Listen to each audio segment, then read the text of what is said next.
Wow! Okay. This is Goblin Marine, and I'm going to be trying to do these more often this season. So this is week 1 of replay reviews with Goblin Marine. So we're, what, Wednesday of this week? We're about halfway through. And I'm going to go through and try and get some replay reviews for people. So, let's go to, I think it was the general channel? One of these channels I was, like, advertising. Probably advice. I know it was, Gunner23 and Stare at and Hoop. Now I gotta go back and look at it. Figure out where that was. Okay. Yeah, so Stareg, Mr. Christie, Gunner23, but we're gonna start with Bat Blood. So we're gonna go team and league. We're gonna go into my leagues because I help run this. All right. Oh, teams. Is Bat Blood in this one? Nope. Oh, Fly Division. What am I doing? That was dumb with me. Oh wait.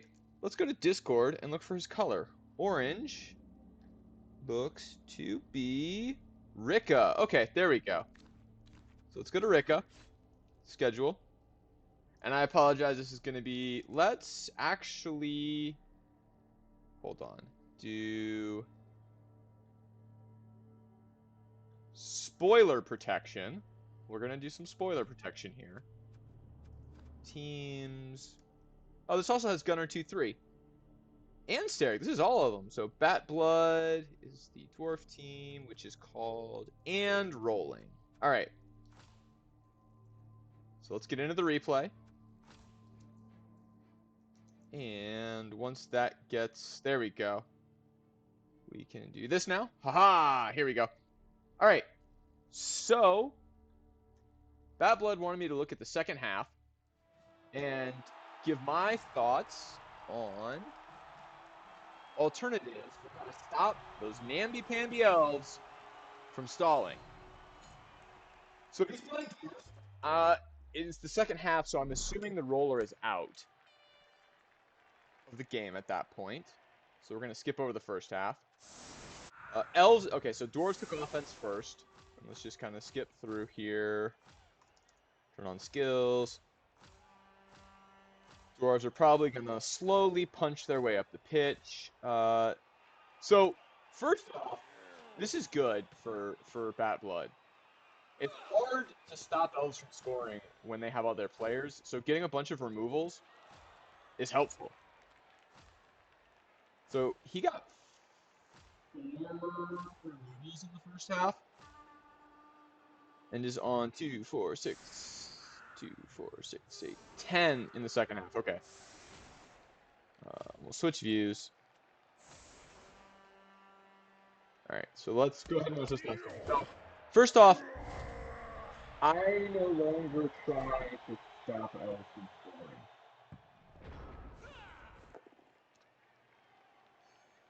Right, so stopping elves from scoring is something that can't really... You can't reliably do it. They're elves. They're going to score. Even if you make it dicey, they're going to score. So I don't always try anymore.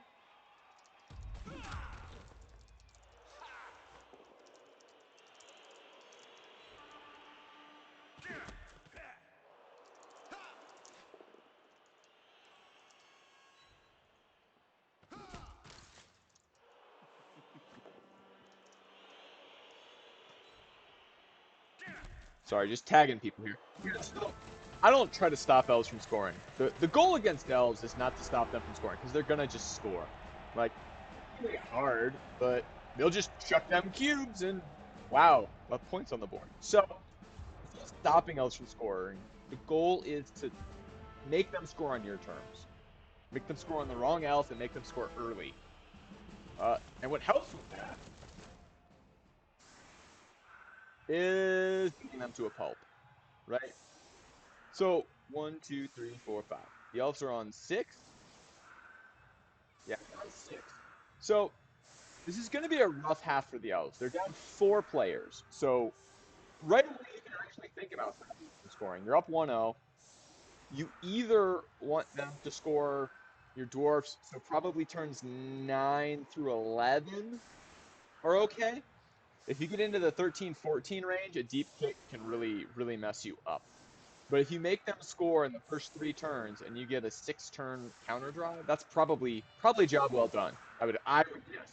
If I was playing dwarves and I was up 1-0 at the half, I either want it to be a 1-0, a 2-0 at the end, or for them to score fast. Okay, and you got an extra reroll, so you can be a little bit gutsy here. How many rerolls is he on? He's on 3, so that's a goodly number of rerolls for goals. Okay, scoring threat right away. You need somebody back there within range of this guy, just so he can't stall, right? Because his goal is to just dance around back here and stall on you if he gets it back there. So even forcing him to make this pass isn't enough. All right. Okay, so right away, he's not really contending with you. He's baiting you into coming down here after the ball, and then he's going to go around and score. Oh, Grazie's playing a non-meme team. That's interesting. Yeah, so 2 scoring threats. So that's a little bit of stall town. So, okay, so good discipline there. So what we have is these are all Longbeard. So the biggest problem here is that all the players up front, and this isn't really a detriment, like this isn't like a setup issue, it's just a dwarf thing, is that all these guys are movement 4. So how do you pin him in? Let's at least let the skills switch. With nothing but a bunch of slow 4 dwarfs, right?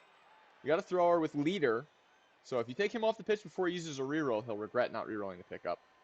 He's got a loner, so probably you want to at least tag the loner with one guy. 1, 2, 3, 4, right? Because he's not going to 3+2 plus with the loner. If it was an elf like this one with dodge, 3+2 plus is fine. Even without dodge, I'll take that. That's not a problem. These guys, you want to surround these guys, right? Even if you're up 4 players, so 4 on 2 here, and these guys are going to have trouble. They can't punch you. You can put a guy here, here, here, and here, and they're going to have trouble dodging through without tackle zones. This guy has dodge, so that's kind of good for him. So you can put a piece here, here, here, and here. This guy's not getting out. This guy's got 2 pieces pinning him. You might want to put one just to stop, to give an assist on this guy. But you can take these 4 dwarves and pin these 2 elves in, and fill up pieces elsewhere on the pitch, even with this stun, right? Then you can take 2 dwarves and pin him down, or even 1 dwarf will pin him down. These 2 can take those guys on, and you got 2 dwarves free, right? So probably this guy comes here. These dwarves don't need to tag these guys, but just need to kind of be able to react to where these guys go. And 3 to 4 of these dwarves, your choice really, can pin these guys in. And the other 2 just kind of come downfield, and you probably want to spread them out. 1, 2, 3, 4. You probably want to put 1 here and 1 here or here, right? So that they can react to where this guy goes. He's still pretty deep. So he can only get to this line on 2 GFIs. So he's going to have to make a pass if he wants to get past you. So I would take these 2 and advance them up to about here. 1, 2, 3. Yeah, to this line. About here and here. Or here and here. You want to threaten the sidelines. Put him on here. These guys, probably you want to take him. You probably want to put him here and go 1, 2, 3, 4, 5, and attack him with your frenzy piece. If you're not down here as fast as him. If you don't, it's kind of unfortunate. It gives him a little bit of a stall. And then you want to take 3 or 4 of these and surround them. So let's see what Bat Blood does. So to be clear, Bat Blood, I am not a dwarf player. This is all just kind of me guessing at what might happen. All right. Don't hate that.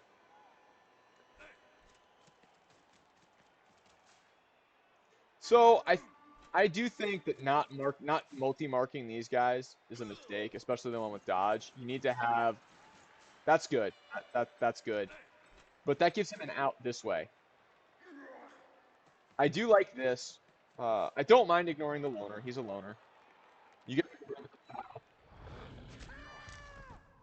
And then, yeah, that's fine. So I don't mind this, but if so these guys are pretty well pinned in. But again, I don't. Your goal is not to stop the elves from scoring. I don't think, and you can correct me if I'm wrong. Your goal is to make them score turn 11 or earlier. They're probably not going to one turn, so you probably want them to 2 or 3 turn. If they get up to 4 or 5 turns, they've stalled on you.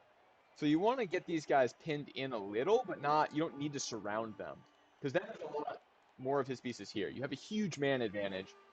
You spent 2 of them here, 1 of them here, and the others are just sitting in the middle of the pitch.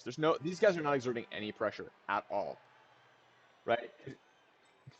Even with GFIs, it's going to take you 2 turns to reach him if he hangs back. So I would have preferred putting 1 guy on the loner, 2 guys up here, maybe punching him twice and letting this guy go free, and then heading these guys in. Because it's hard. It's hard for him to get the ball down here and then also stall on you. You're going to beat the junk out of his players down here, and he's not going to put up with that.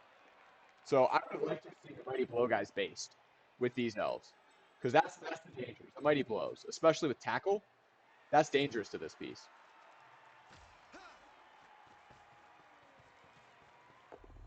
So that is order of operations right there. That is a mistake. There is no world in which a first action GFI with a loner is the correct play in my mind. When this guy gets out on a 2+, you at least want to get this guy out first. Again, if this is Mighty Blow, I think he does dodge this guy out first. But this guy doesn't even have tackle. This guy does. So this is still a 2+, but there's no world. This was just a turn order mistake. I'm not sure where he was trying to go. Maybe he was trying to give himself an out, but that to me is a turn order mistake, which kind of lets you off the hook. So, all right, this turn, this guy gets up and just kind of retreats to help. He can only move 1, so he's not gonna do anything downfield. You have this guy base, and you can take a lot of tackle punches on him. Honestly, I might try to surf this guy, right? So, if you push him here, you then have a surf with frenzy, and then this guy's free. 1, 2, 3, 4 to come up here, and this guy can base the loner. So you'll have tackle on the catcher. You'll have your movement 6 guy. I'd probably put him here to be nice and central in the field so he can respond either way with the dodge. These 2, I probably devote both of them downfield, honestly. No, I probably do try and just pin these guys in now. If I can get the surf on him. This guy obviously comes forward. This guy will go mark the loner in the middle of the field. Push him here and maybe stay to be like an intercept threat here. It's a 6+ anyway. And then blitz here. 1.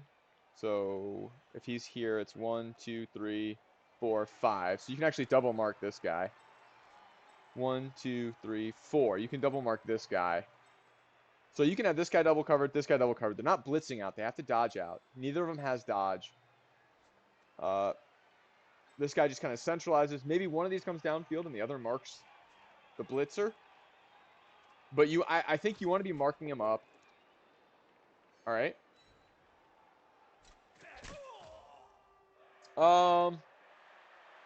You want to get this guy central first. I know this is a 1 in 36, but turn order is something that I get messed up by all the time. Oh, it was a misclick. That makes a lot more sense than it being a turn order error, that it was just a misclick. That's really unfortunate for him. All right, I hope that at least one of these Mighty Blow guys marks him.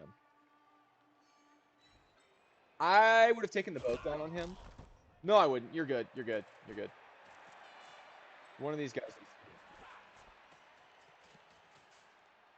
That's good. See, I don't agree with that. This is a loner. I would have sent that guy over here. Especially I don't know if you go for the surf on this guy, but if you go for the surf on this guy, I would have sent. Well, you still have another one of them to move. You still have another one of them to move. I'll hold my tongue for now. Okay, you get a both down. That's unfortunate.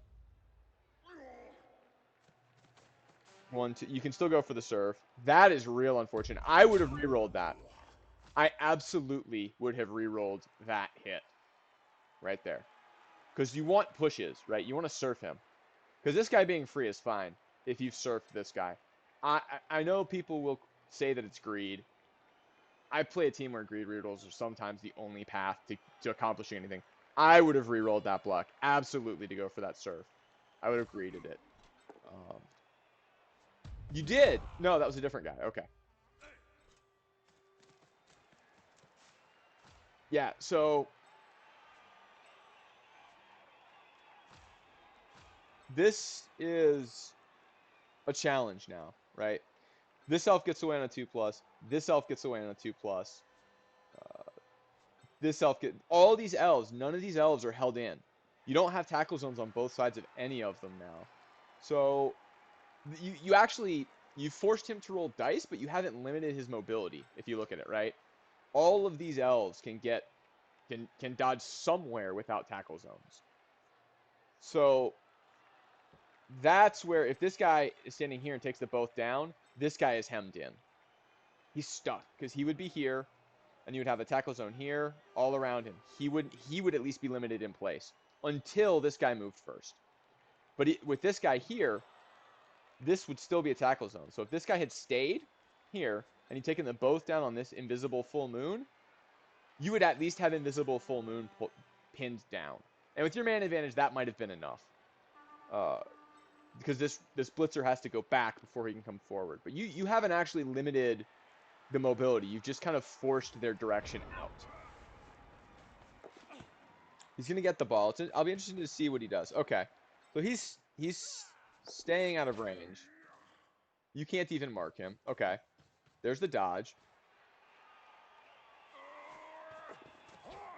Yes, yeah, so now he's spreading the field. Now he's going to make it hard to stop him from stalling. Because with these guys spread out, you have to split your resources. Especially if you have to split your resources a little, and that's going to make it... This guy's almost free, right? Because the loner stands up and you don't knock him down with this guy, then you have to pick between a dodge with him to mark him, or come over with one of these guys, and he can come up here, and he gets another turn of stalling with this guy, essentially. So you have to split. It's going to be hard now with these back two, because they all had easy escapes.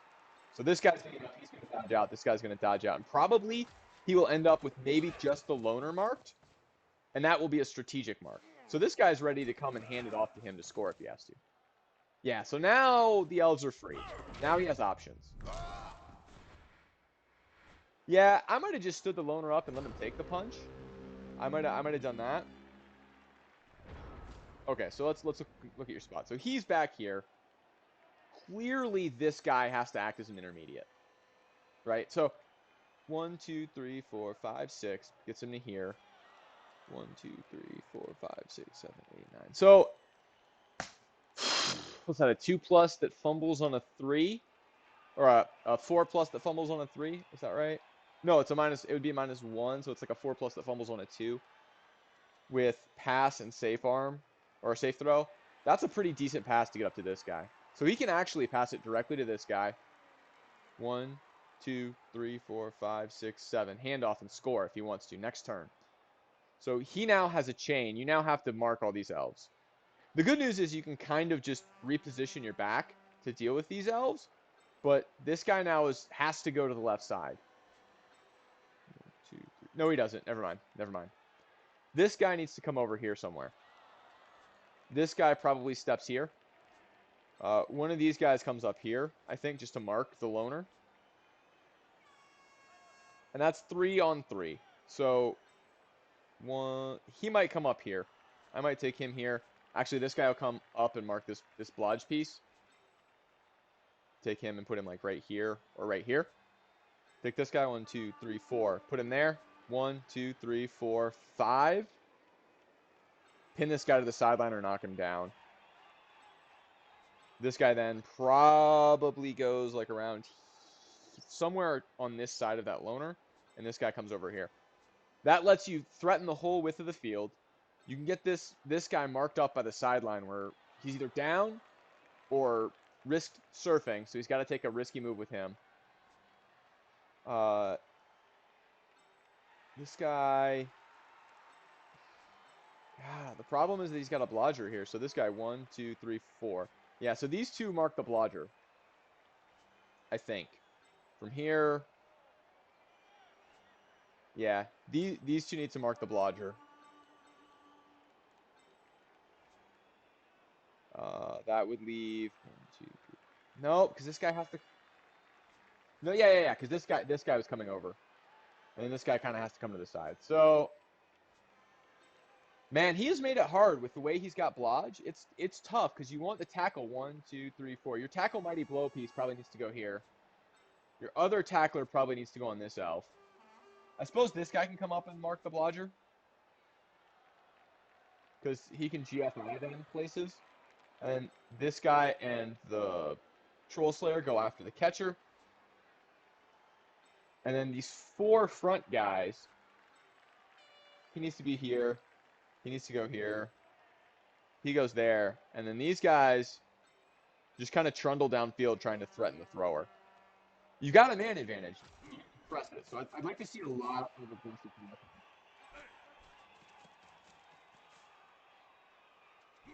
I don't approve of this guy being the one to do it because he was downfield. This guy, I think, should have used his forward movement up further downfield and pressure. This guy, who is a square further back, can come here just as easily. That's a very minor thing that buys you an extra turn, an extra point of movement.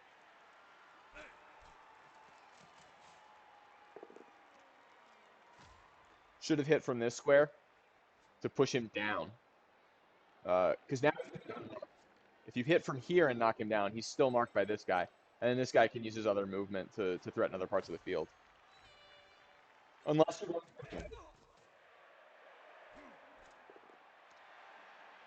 Oh, no. Never mind. You were setting up another hit. That's fine. That's fine. I missed that. Okay, so that second hit, probably after you knew it was a knockdown, should have pushed him here. Because he's marked by Mighty Blow with tackle. And then this guy could have stayed. Just to stay back. Because the further back your doors are, the more they stop these 3 from stalling. Okay. Reach both sidelines now, so that's good.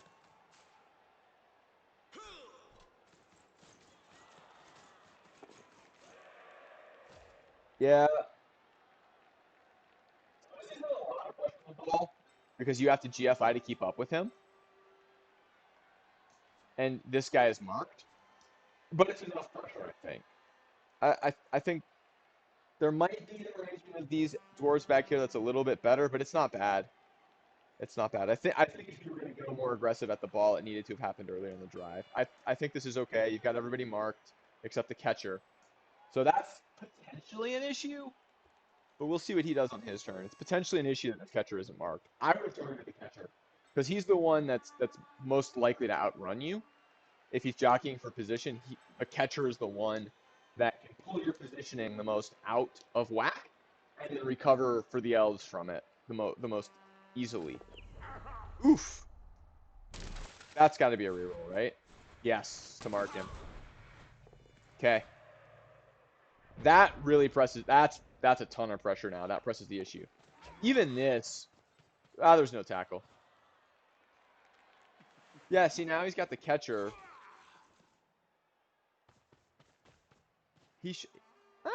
Catcher's all right. Catcher's all right.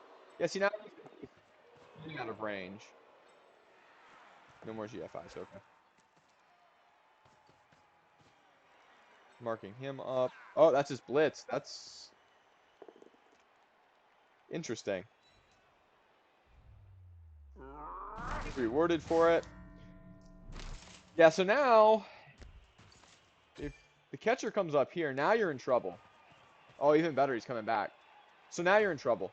Because he's got 3 elves here and 1 good elf over here. You're a little out of position in the center here. You're not terribly out of position.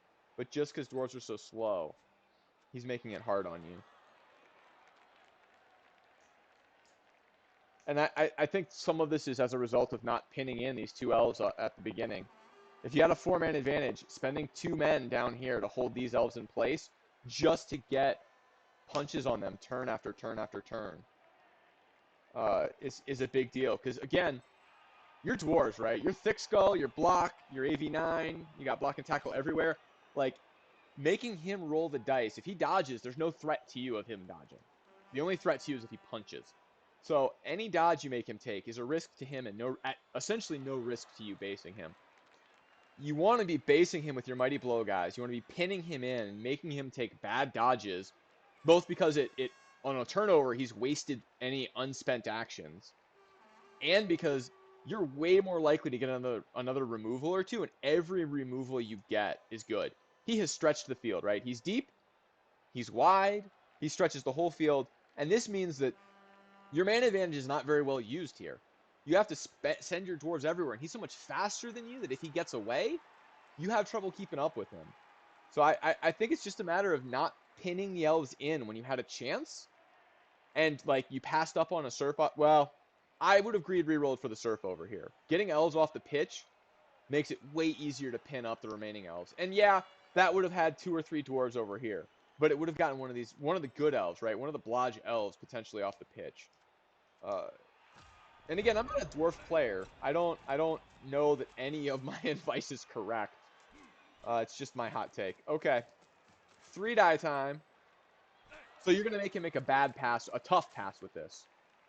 Why was this not the? Why was it not a mighty blow hit?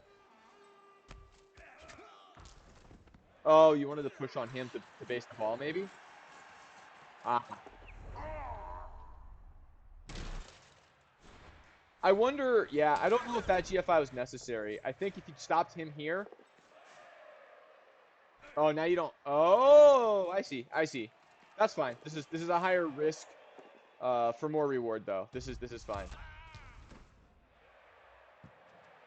So all your allowing him to get his guys downfield is fine, right? Because you turn him over. This could have gone much worse.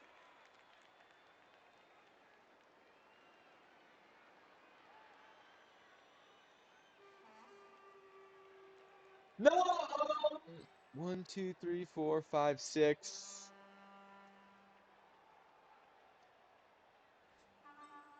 I think the both down is fine here. I don't think taking the power of the both down was an issue. It's still a 4+ pickup if you want, and this guy's pretty penned in for a guy without dodge. Like it's a 3+2+ to get in the vicinity of the ball. He can't actually pick it up because he's only moved 6. So I think whatever you took here is fine. I think you got well rewarded there for the risk that you took on this turn. I think you could have made an easier job of it for yourself.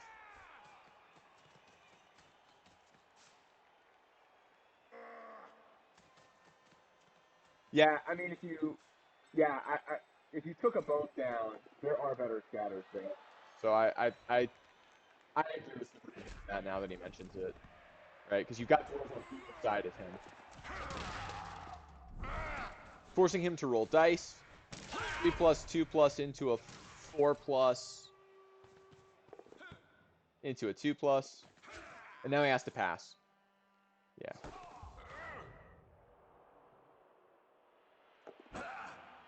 Nothing you can do when they roll 6s. 6, 3 on a 2+, 2 on a 2+, 6, 6, right? So that's elfing. That just happens. The best you can do is make him have to roll that. Again, this guy should not be on the pitch. This guy should be in the crowd or injured. I think that of all the play, I think of all the plays you picked versus the ones that I saw,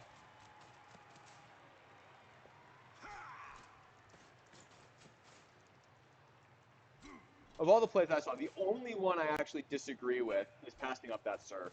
That is a blodge elf. Get him off the pitch. Everything else I think can be quibbled over. That decision, I will call a mistake. Again, still my opinion. Lots of room for me to be wrong. I'm not a dwarf player. But, see, because it's on a catcher. You come way the heck to the other side. Oh, yes. Yes. Thinking of the children. I love it. Think of the children. Didn't get it. 1, 2, 3, 4. Oh, so he runs it in. And that. So I think when we're talking about the distinction between people who play elves and godlike elf player, a godlike elf player would have said, I have a catcher that can outrun you and a blitzer with blodge to stand in the way. I'm stalling. Right? Let's get through all this garbage. Come on. Okay. This guy fakes. This guy has movement, right? 1, 2, 3. But this guy can base him. So what I do if I'm this elf player and I have the ball up here? Blitzer comes like here. Maybe even here. My catcher goes here. My blitzer goes here then. Nope, can't do that. Catcher has to go here. Blitzer has to go here. To make you make GFIs to hit him. I'm stalling another turn. Because the difference for dwarfs between a 3-turn attempt and a 2-turn attempt is a buttload of urgency. So if I'm an elf, it is worth having a weird pickup, turn 14 or whatever, turn 15 if I have to stall another turn. Even, I'm even this guy around to get in his way. I'm stalling right here. This guy's going to come up and mark your Mighty Blow guy. These 3 elves are trying to come over here and stall.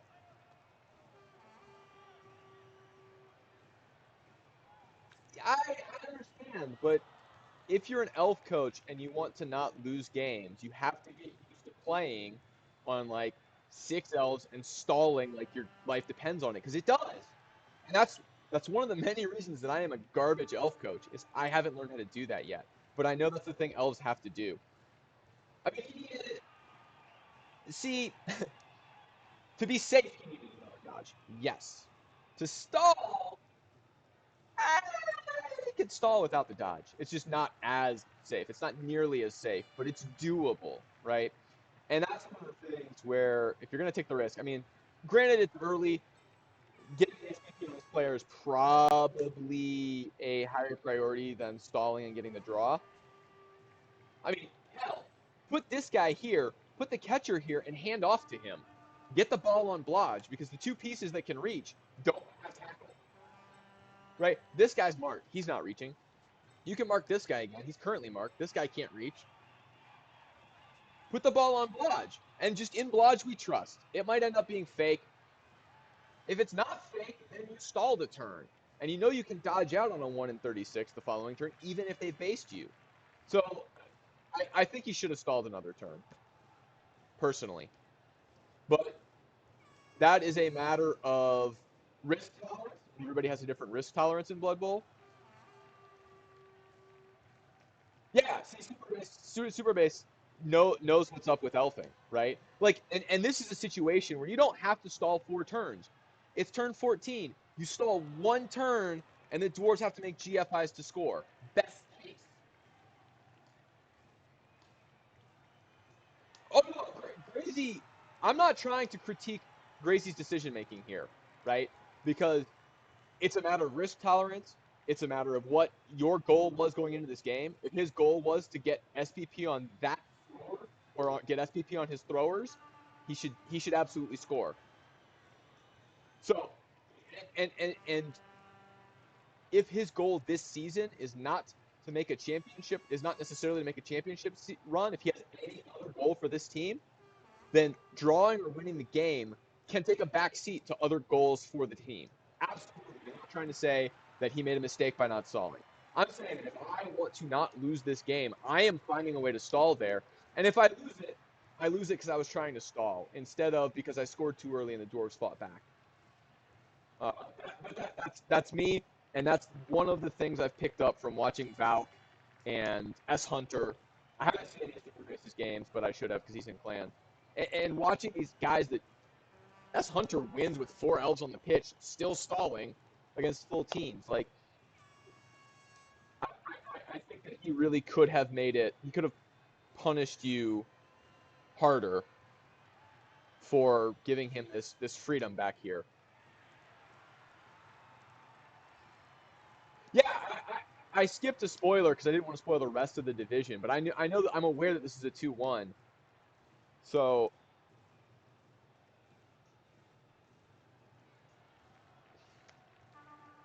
you don't like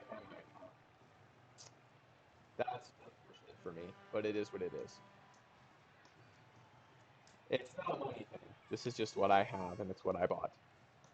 Yeah, so again, the 2 versus 3 turns, because I know that you win this at 2-1, that made all the difference, right? So I think that I'm going to go ahead and quit this replay now. Hopefully, I gave you some ideas. And again, this is just my take. I'm not claiming it's right, uh, but it is my take with whatever experience I bring to the table. So I think not pinning in those 2 elves on the LOS gave him a lot more freedom of movement than he had to have with the man he had. And I think not surfing the blitzer on the side for that with the reroll, even though I know it was a couple squares away, you had a frenzy piece there. Not re-rolling that. I think I personally think not re-rolling the surf attempt was a mistake. But again, that's just my take on it.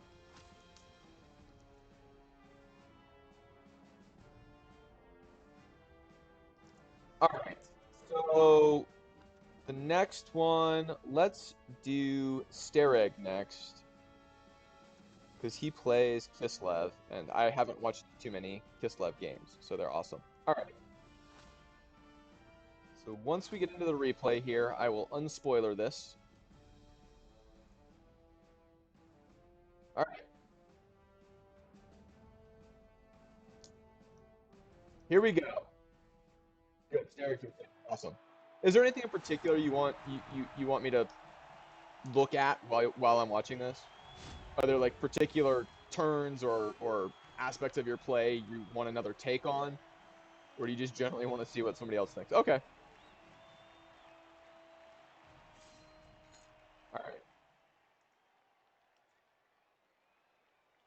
Let's get some skills. So one of the things I'm going to say here, just to preface this for those who don't know me, there's a couple people in here who are somewhat familiar with me.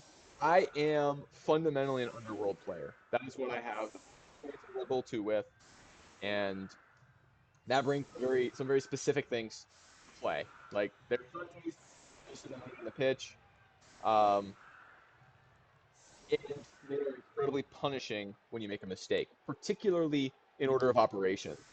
So one of the areas that I feel that I am really good at, but also a bit of a broken record, is order of operations is something that I harp on a lot in these replay reviews because with the team I play, if I mess that up, that can cost me a drive.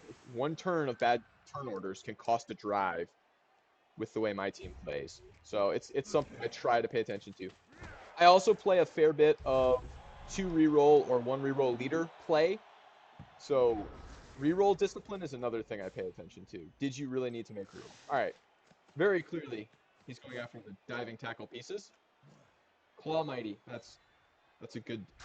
This is why we have a party div, is teams like these rats. All right. Just a stun off the bat. So you set up. It's kind of a variation on. Uh, it's one of the chevrons. It's a variation on one of the chevrons, but aiming more towards the center. Uh, these guys could have been one further out. These guys could have been one further in. It's fine. It's just it's an interesting variation on it. We'll see how the line of scrimmage handles everything. All right. With that deep kick, he doesn't have to prioritize the ball. He's got plenty of gutters back for it. Obviously, guys with the Roger. Does he? He already blitzed. Okay, so he's not blitzing with the Roger, so Juggernaut's not going to do anything.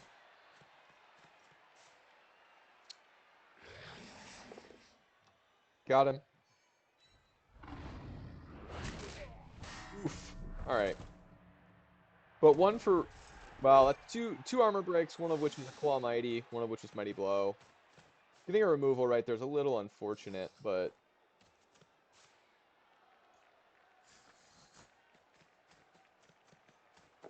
Longbow, I see. Yeah, I'm not familiar with all of the standard defense. Goofy garbage in some of my defenses. Just kind of winging it. All right. Whoa, hold on. Okay. So, similar to elves, but a little different. Stopping Skaven from scoring is probably not the goal, right? Like, you're not gonna stop gutter runners from scoring. They can score from, like, here. So, he's mostly armor 7, you're mostly armor 8. Removing pieces if you can is important, but you have very few blocking skills. Like, I think you have 2 block on this team total. Yeah, so removals are not really a game you can play with him having Mighty Blow and Claw Mighty. Like, removals are going to be hard to keep up in, even if you take 87 hits. So, just taking your Blitz and making the best of your Blitz is probably all you're going to get. And with Kislev, probably you're looking for your opportunity to leap in. The good news is that they're gutter runners and strength 2, and you act hard. So you're going to get an opportunity with one of your players with block to get in there and punch it. You're going to get that opportunity at some point on this piece, if you commit your pieces. Downside is it's a gutter runner, so he has dodge, so you may have to burn a reroll on it, but you get 2 dies way easy on him. You're going to want to try, if you can, and get these pieces out of position somehow. The fewer hits these guys can make, the more your team will hold up. You don't have a bench, neither does he. Oh, I have to just the Babe for inducements. So you don't have any inducements that, like a wizard, that are or a bribe, they're going to make you dangerous to him.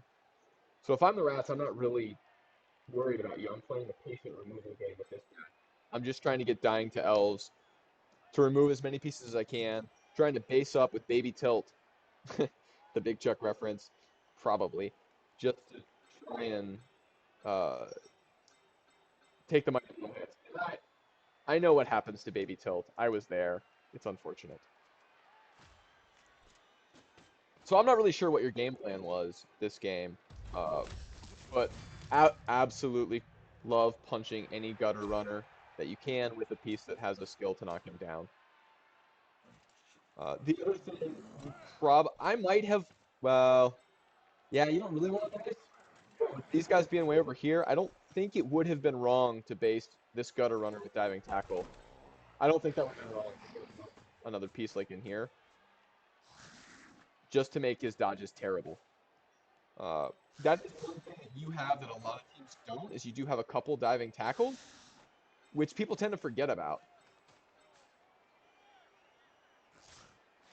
So at some point, I would like to see gutter runners based with diving tackle. Again, he's just trying to maximize his killer. That is terribly unfortunate. 2 turns, 2 removals with the killer. Claw did a thing. Mighty Blow did not, though.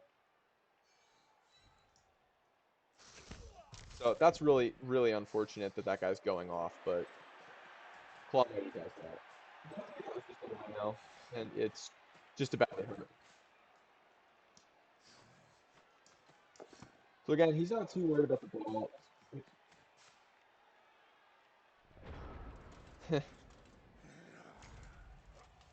Right. Are these all Big Chuck references? Is that the game? Super base? Alright. Take maybe kills. Alright. So okay. This is playing I don't hate this, but this is playing right into the rat's hands in some regards, because if you commit half your team to punching the rat ogre, those tackles where the rat ogre was, not anywhere else on the pitch. Knowing what happened to the rat ogre again, it's okay. But this is a lot of commitment for a big guy punch. And you made the punch without block. So it's not a particularly awesome big guy punch either. And if he gets up, if he blitzes with this guy, it doesn't matter if this guy has block. He has Juggernaut, right? So he can push into you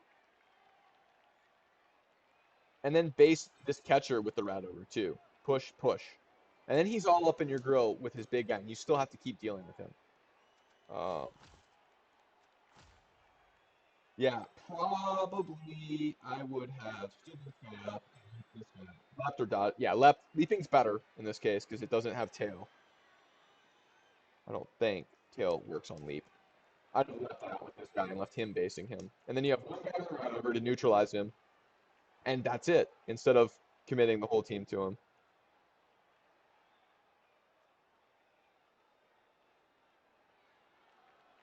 Yeah, I mean, it's a different approach to it. My take is don't commit to big guy hits, especially not against rats, because the rats want you to have your tackle zones all clumped up, right? So rats and lizards in particular, committing to punching the big guy isn't, especially lizards 89, isn't really a good idea.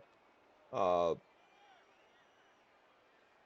and again, you have another take on it, and your take is just as valid. They're just different opinions on it, Fat Blood. So Fat Blood saying he thinks that you should hit the AV8 big guys, and it's not a bad take.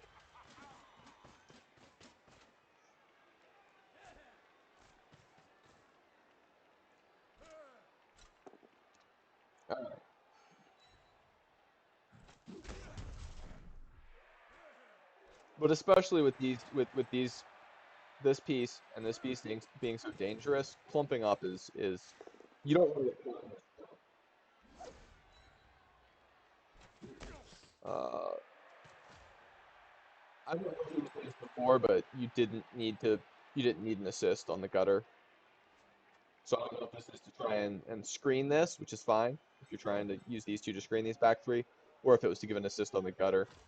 Uh, but you didn't need that assist for a 2 die, and you needed one more for a 3 die.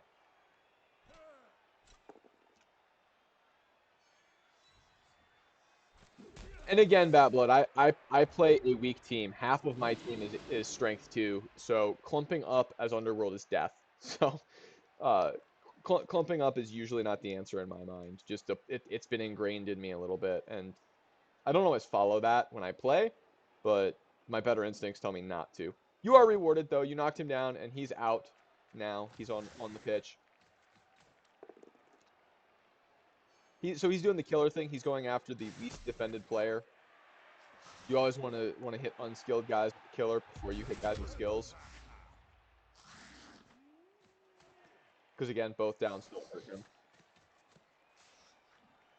He's playing really patient. So there's no scoring threat yet. Playing pretty patient. I know Super Base is here, so if he wants to pipe in with his side of this, that's welcome. But I know he plays else. I know I would assume he knows what he's doing with Skaven also. And he has one of the grosser teams, so get punched. One die. Okay, so this is the upside of punching that Roger, is now he's been removed from like a couple turns.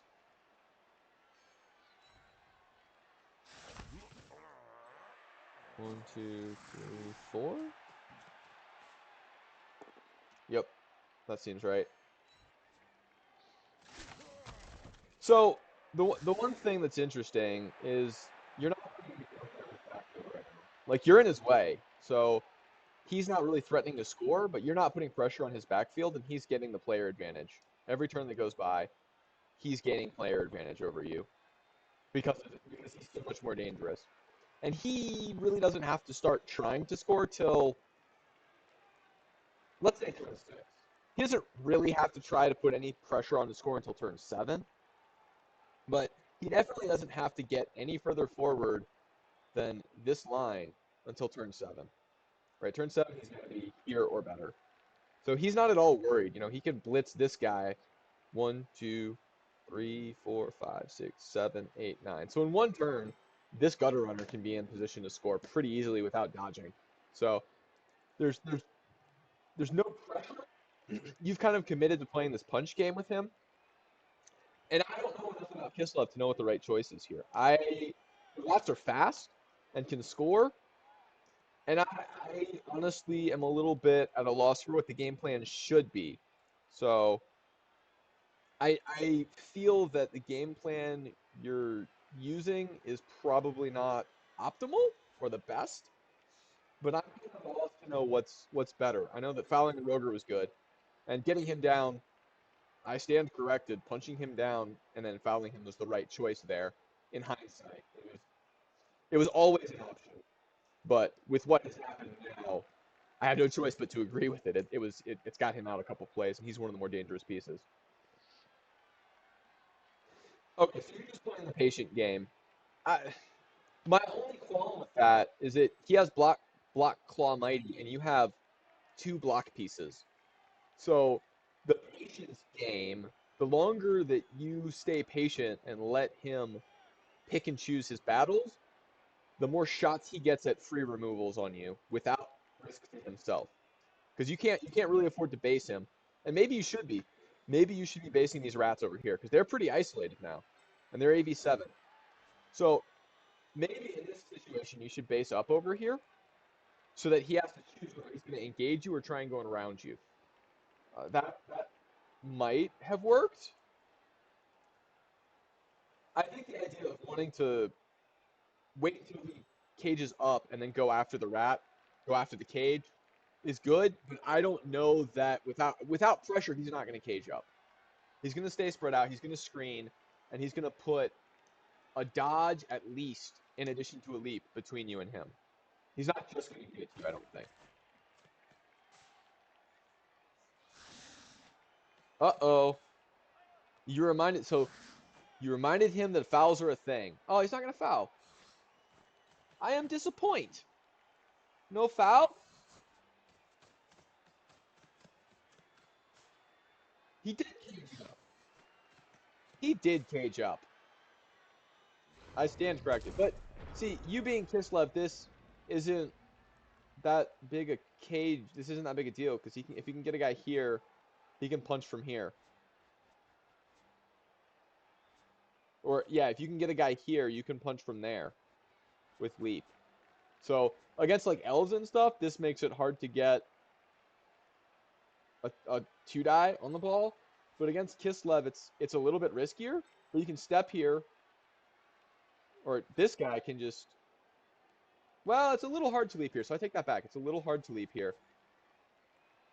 But no, if you leap a guy here, yes, if you get a guy here, you can leap there. You get the ball. It's not the best of angles, but you can do it. So I might have stuck back with a rat, but I'm also not that good a rat player.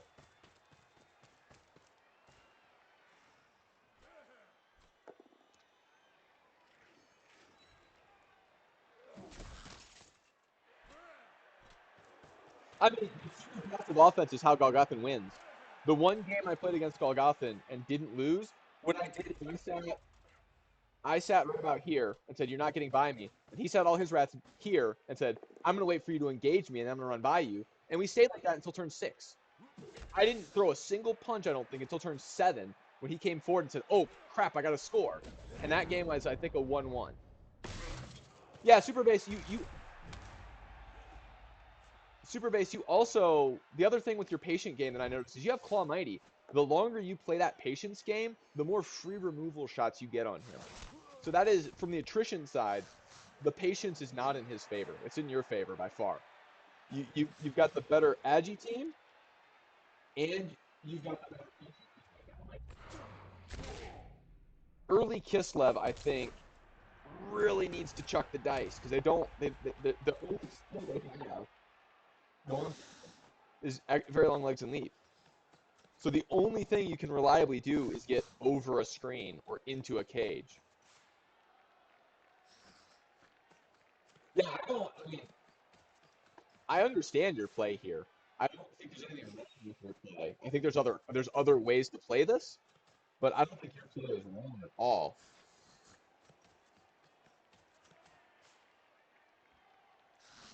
There's just choices, and again, you got a bit of a man advantage right now, only by one, but you've got a man advantage, you've got a skill advantage on your ability to remove, you've got a speed advantage and a slight agility advantage. He does have an ag 4 piece. Okay, so here he's going after the ball. And I don't think there's anything wrong with saying, you can get the ball off me, but you can't go anywhere. I'm just gonna pick it back up. There's nothing at all wrong with that as a strategy. So after this, to be Wolf, I'm gonna go over Hunter 2-3s. Okay, that is really unfortunate for that guy to take another hit there and another perm. So he's fired now. Poor rat.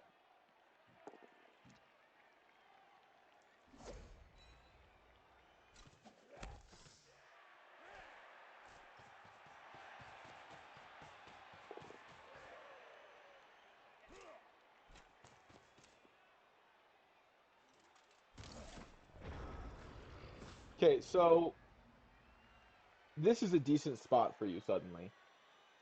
The removal of that Storm Vermin's big, because now he doesn't have a man advantage.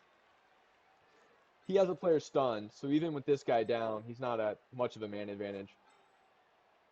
This guy had Wild Animal, so ignoring that he had a 6, this guy has trouble doing things. So you've swarmed him. This is pressure. And I don't know exactly what Super Base was thinking here.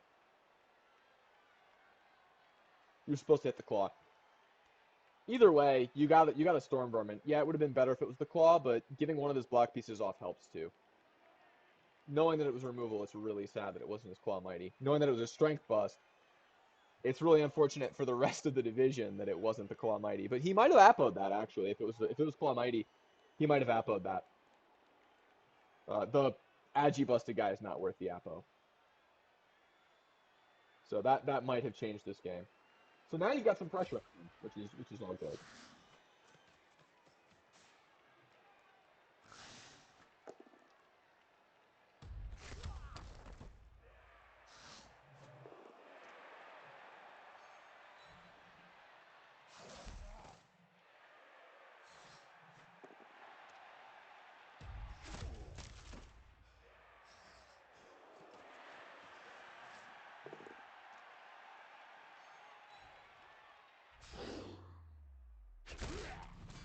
Sorry, responding to my parents.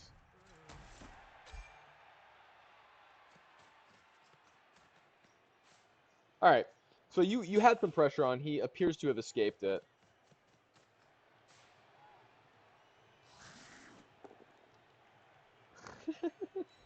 Bat Blood, it'll be really fortunate for you if Claw Mighty rolls another double and takes horns before they get you. Because that's the thing that I find really breaks open the Dwarf and Chorf matches. Claw Mighty's good. Horns is what lets you pick and choose who you go after. If you don't have horns, you kind of have to take what they give you. Um, but if you have horns, you can pick. The guard isn't as good at denying him options of blitzes if he has horns. Yeah, he's not going to have horns then. So it is unfortunate for you. Think of the children. Just do it. Yes. Okay. So that's helpful. It's a good stun. Oof. Yes, just chuck them cubes. Oh, oh no. So I'm interested to know, were you gonna push him into the end zone there? If you got to push? What turn is it? Okay. So this is a question of mine. Stare egg. Were you going to push him into the end zone on a push there? Because I think that that's the right choice, personally. Turn 7, I think you push him into the end zone. Because you're not going to stop him from scoring from this position. There's There's nothing you can do to stop him from scoring. What you can do is guarantee yourself a 2-turn attempt instead of a 1-turn. So, yeah, if a rat stalls there, then he doesn't get a chance to. Well, but see, it's beyond that. Now the rats get to stall until turn 8, right? So not only does he lose a turn, which is not as big a deal because Claw Mighty Blow is stunned right now. So the rats losing a turn here isn't really denying them kill power. What it does, more than anything else, is stops him from stalling. And you get a 2-turn attempt, and you have a move 7 Agi 4 player. You got a bunch of move 6 players. These guys are. Wait. Yeah, you got a bunch of move 6 players and a move 7. The difference, 1-turns aren't really a thing you can pull off yet. You don't have the skills for it. So I think it's irrelevant because you failed to go GFI, but I think pushing him into the end zone was the right choice there on a push because you're not stopping him from stalling. They are movement 7. So you got quite a few movement 7 players actually. Yeah, you have 3 movement 7. You can get 2 movement 7 guys, one down each side of the field. So 2-turning, you would have had a good shot at 2-turning, especially if one or both of those KOs got up. So I think just as for future reference, if you've got a rat in that situation, first of all, my opinion is without sidestep, you don't stall on the line. Because if they get you, the ball can go out of bounds and over here. And even for rats, if the ball goes down here, turn 7, it can be hard to score.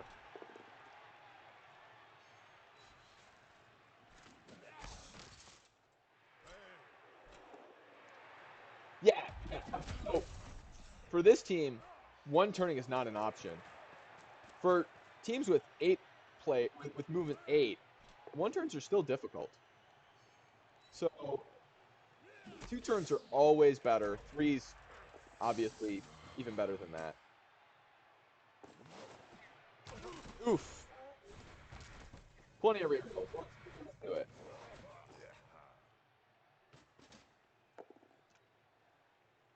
Going after the blodger and gonna base the ball. Yeah, so just to note, following him there would have been better. There's nothing that this positioning does that following doesn't do.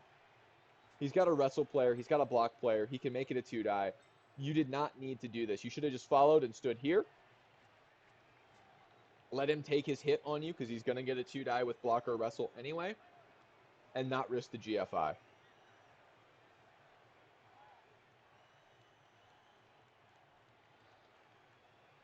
Yeah, that's fair super base, but at the same time, it also gives him the opportunity on a push to end your stall and to knock the ball out of bounds. So I understand making him go for the GFI, and here he failed it.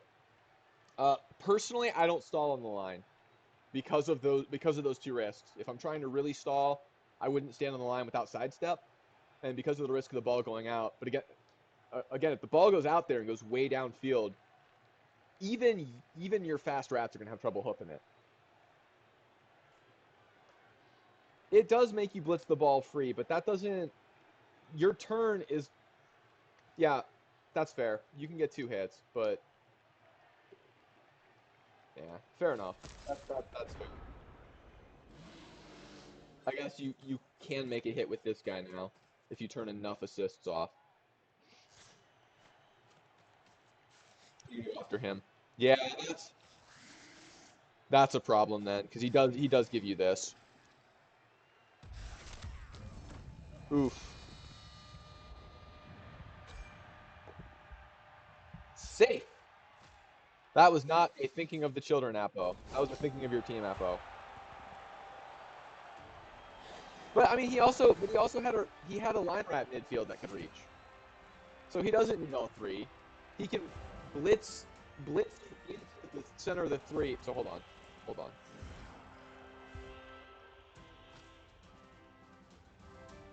Okay,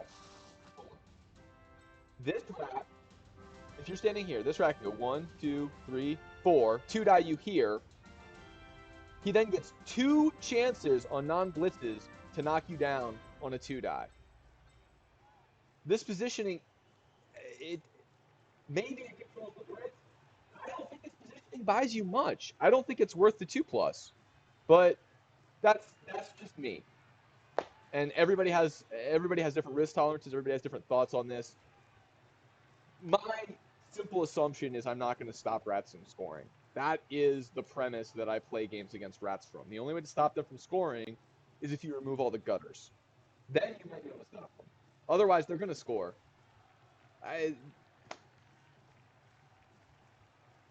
Sometimes I'm pretty wrong, but usually I'm not on that one. Rats are going to score. So that's kind of the premise I take. But, you know, Super Base is a better Agi player than me. So his reasoning for standing there, he's got more experience with this. He knows what he's doing. I'm very, for playing a high risk half-friendly game, I'm a little too risk averse sometimes on some of those plays. Again, I just have my opinions and my take on things.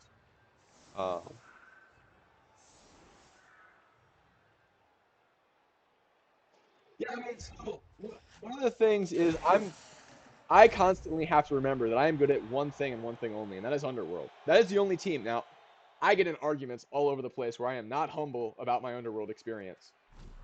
There are 5 or 6 people that I will trust to maybe tell me I'm wrong on Underworld, on like how to build your team, how to play your team, that kind of stuff. There's a very small group of us. On all of the others, there are people that constantly prove to me that they know way better than me and do things that I don't understand.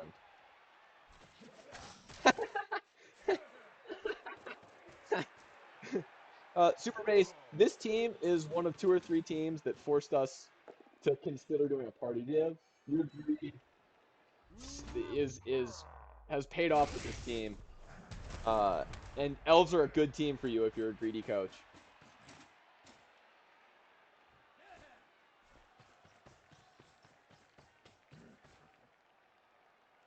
Won't you please think of the children?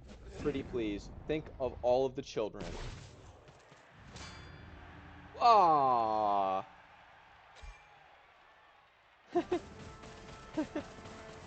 I mean, we did a Wood Elf team that in like 3 games had like 80 some odd SPP, 70 or 80 SPP, and personally, if I were to be a fresh division and come up against Wood Elves with 70 or 80 SPP after 3 games, I would cry foul.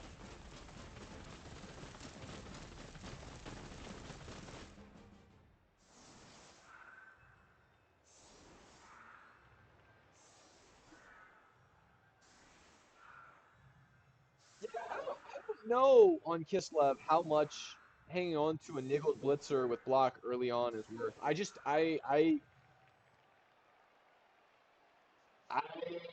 don't know whether that's worth it or not. I don't play enough Kislev to know how big that is for them as an early team. I know that starting without skills is painful.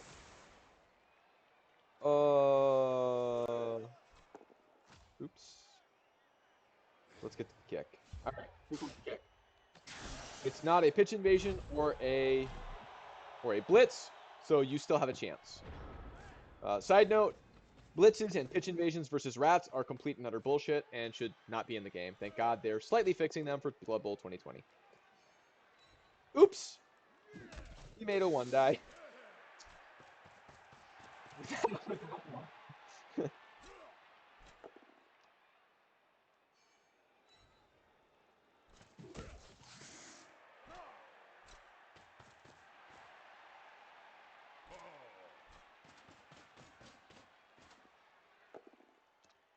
Yeah, I tend not to keep AV busts, like, period, but again, I play an 87 team, so there's that. And the difference between 88 and 87 is game altering in its magnitude. Got him. That rat is feeding lots of children now. But also, I play a stunty team, so a stunties, its impacts on injuries and niggles are kind of the same. So like half of my team again is just like auto niggled. Yes, Valk has shown that by his like 250 TV piece being off the pitch 2/3 of the time. Like, fine. Oof. And that's a Lino with the skill. Ah, he's fine. He's fine. Lino with the skill. It's fine. All right, so 3 pieces off to 2. So you are at a man advantage right now. You gotta contend with Gutter Runner BS, but you're on a man advantage. So despite Claw Mighty doing things, you are keeping up in the punching battle, and you don't have more blocking skills on EV on strength 3. All right, hold on. 1, 2, 3, 4, 5, 6, 7. Yeah, I don't like this. This is an order of operations. So I've been a little bit lax in paying attention to this. This is an order of operations error. Yes, it's a 136. I mean, so okay, it's like a 1 in 1,000 something or other. But generally speaking, don't throw punches and roll dice until you have done things that you can do without rolling dice to get the ball safe. This ball, all he has to do is move this stupid lion rat here, and get 2 die with mighty blow and block on this ball. So this is incredibly exposed, and he's rats. This guy can come around back on a good scatter. So order of operations, that was an order of operations error. It doesn't get you, but it was that's what definitely don't roll dice if you don't have to. Because that, I don't know if that was a misclick. I'm not gonna judge that. That is what it is. But that highlights the issues here. So I'm expecting a ball hawk here. I don't know what Super Base does. I don't remember. I think I had to check out of this game at this point. But I'm expecting a ball hawk here. He's gonna use his line rats to go. 1, 2, 3, 4, 5, 7, 8, 9. So he can get around here pretty easily. Yep, he's going for the ball. Okay. So this for the rats is not a turn order operations error because these players are in a fine position if this fails and are waiting to see what happens with this hit before they commit to what they're doing. But the one who got up because that's what you do. So if the ball comes over here, that's even better. So now he's going to try and gum you up as best he can with his line rats, and he's going to send his gutters around. I actually, in this situation, I would not be that surprised. I wouldn't, actually, I might be tempted to base with these gutters. They're Blodge and Rod. They're not likely to get hurt on this. I might base with the gutters even to come you up.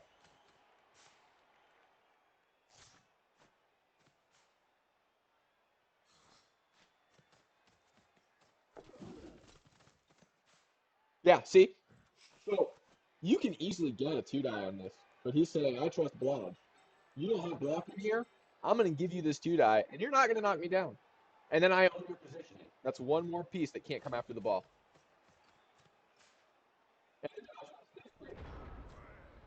Yep. Yep.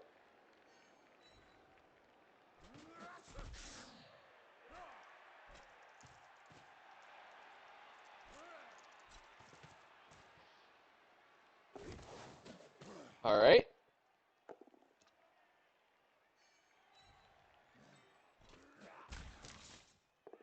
That was a good angle, too, because the ball comes back here where he has less rats. A little unfortunate for you to have caught it on the blitz on the blitzing piece. I'm willing to bet that's not what you wanted. That's also really unfortunate. I'm willing to bet that's not what you wanted. That catch.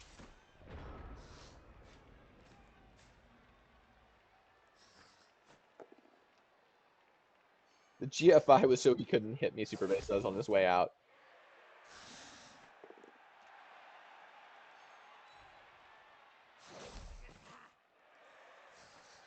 But the plus side is now he's expended most of his pieces. He still has to get the ball. Oh, worst case. But you can catch him. You can catch him still if he doesn't score. Oh yeah. 1, 2. Yeah, I 1, 2, 3, 4, 5, 6,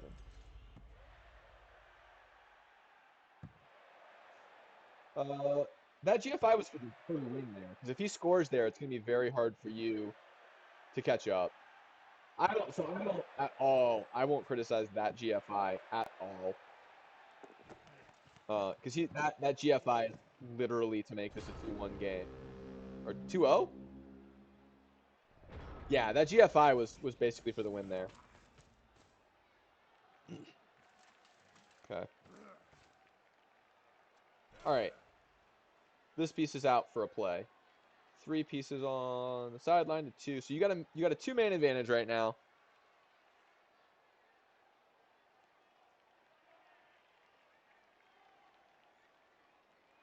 This guy can get the ball, but can't really get away with it. You don't really have a lot of good blocks. Like this block you probably want to take because it's a strength 3 on strength 2. I'm gonna just be reactive here. I'm not gonna be prescriptive. I'm gonna see what you do and see how I feel about it.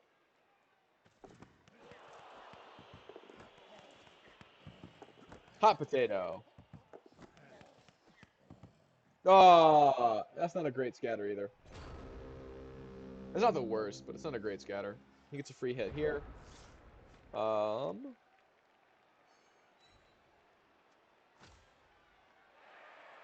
yeah.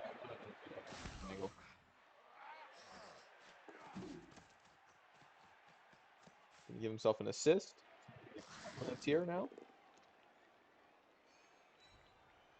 So he probably didn't feel good leaving diving tackle on his gutter runner, but this lets him clear the ball. So that's the right play. Probably he's gonna take this punch now. Yep. And then come up. Okay, okay. So yep. 3 plus, 3 plus, 2 plus. Oh, snake. So much unluck. Yeah, so that's snake 2 turns in a row. That's really unfortunate. Um, he is still winning the game right now, but you're now in a position to claw it back, especially with this guy. Probably you want to score turn 16 though. This is probably a situation where even though he's bats and they can pretty easily 1 turn. Okay, I don't know. I don't know. No, you have nobody at the ball. You need somebody on the ball. He still has a gutter here. Somebody should have been covering the ball here, I think.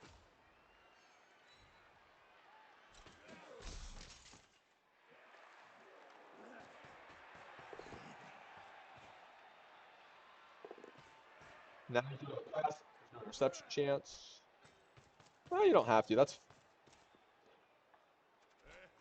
1, 2, 3, 4, 5, 6, 7, 8, 9. So he's got a 3 plus 3 plus 2 plus 2 plus on the ball, which is not great, but is there.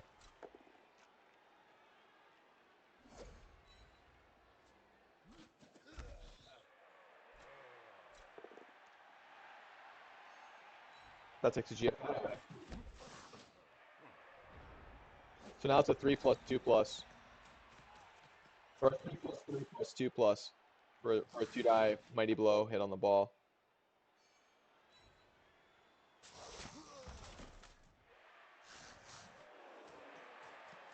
I don't know if it, but it is an option. Okay. He's in a reasonable position, and one turning is a thing. Oof. Oof.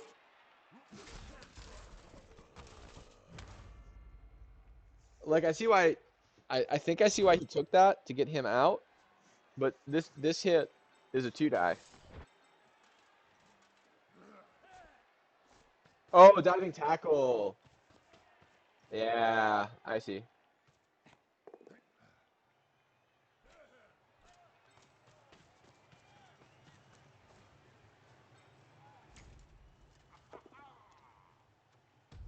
And that's a good piece to get back there, because if that guy scores, he's going to be in MVP range. So, as much as you need diving, wait, 9? Yeah, he'll be in MVP range if you score with him. So that's a good guy to have the ball on now.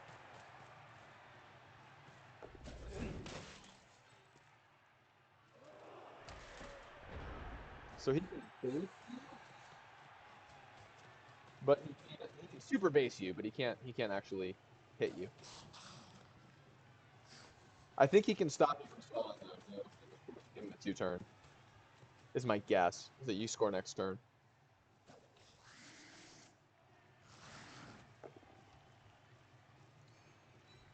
That's another thing that I'm okay at is the game pacing and things like game pacing and game sets. I'm all right at that. I'm not going to claim that I'm great or the best, but I've got a bit of a sense for it.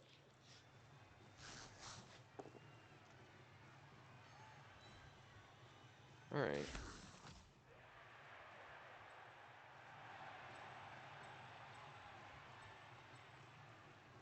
This hit and then run it in. Yeah, you take this greedy hit because this guy doesn't have block. You take it here. That is super greedy to throw a non-block hit, but absolutely an option. Were you gonna still be with him? Were you gonna take him after the Storm Vermin? Is that the plan? Oh, the greed! The unmitigated greed.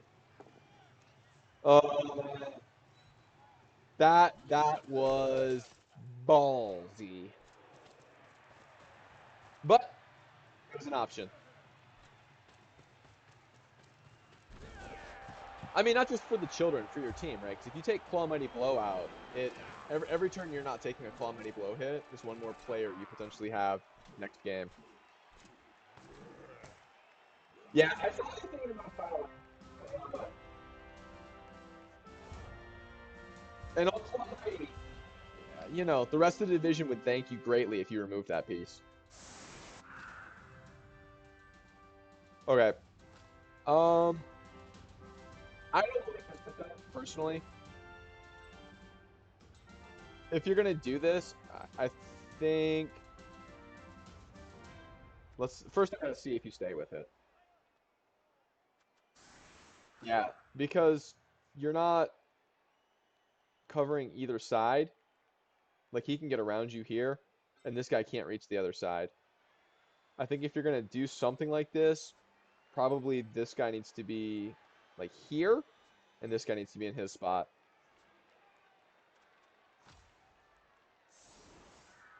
Because diving tackle, that or might do a thing.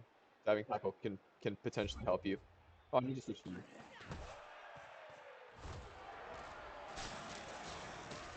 Oh my god, that was amazing luck. You have +2 fame on him. That was great. 2, 4, 6, 7, 8. +2 fame to only get 2 out of 8 is lucky. Yeah, you should have gotten a couple more, and he should have gotten 1 or 2 of you, but that's fine.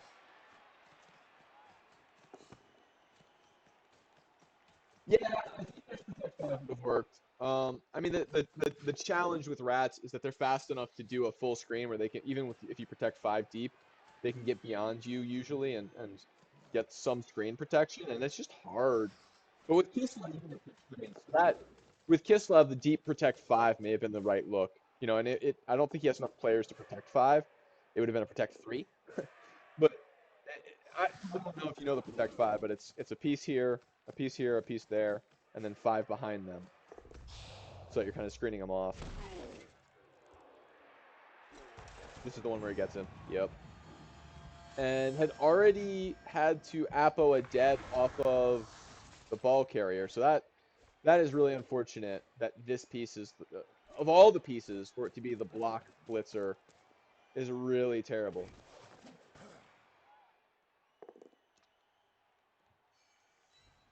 Yeah, it's unfortunate that you had two death moves this game and just had to Apo one of them, and the other one obviously had to stick.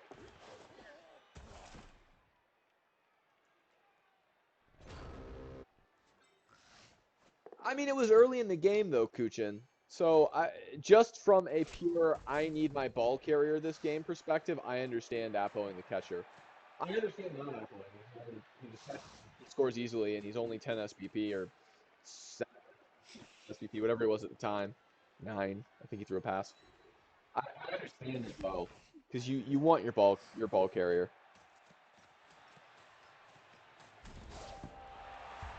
Yeah, I mean, it's a tough spot to be in to have two deaths rolled on you in one game early on in your team's life. It's just a tough spot. All right, so that was a pretty reasonable game. There were a few things I nitpicked on, but it was reasonable. All right, next, let's go into, I believe it was Gunner 2-3, and then somebody else wanted their game covered. I forget who it was. All right, so we're gonna load up. Gunner 2-3's team is Metal to the Pedal. There it is. All right.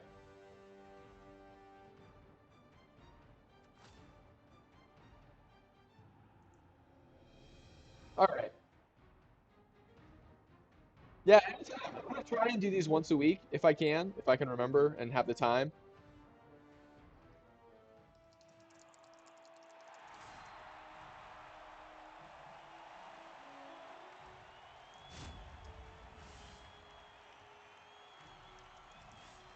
Oh, Mr. Christie's the other one. I got it. I got it. All right. So this is Woody's versus Undead.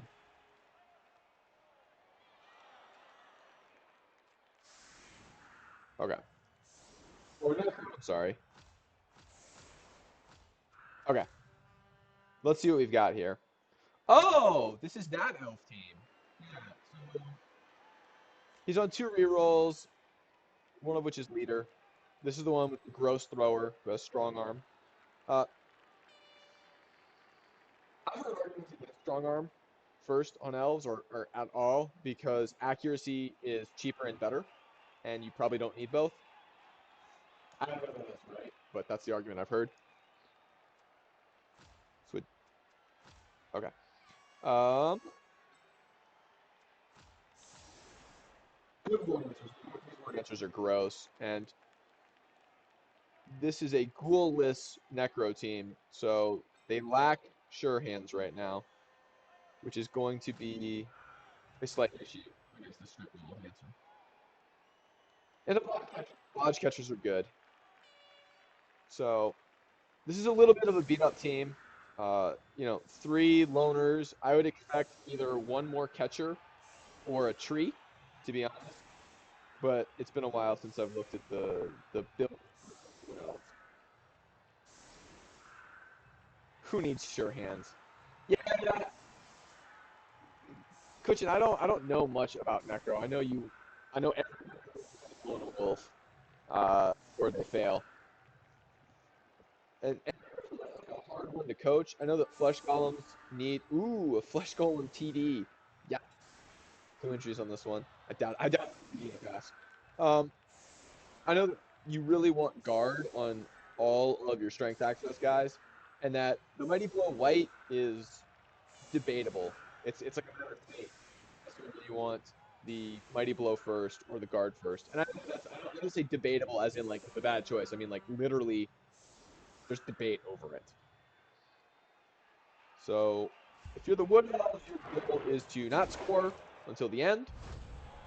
Alternatively, your goal is to two turn and then turn them over in two turn, and then turn them over in two turn, and then turn them over in two turn until you're out of elves. Because eventually, doing that, you're going to run out of elves on LOS hits.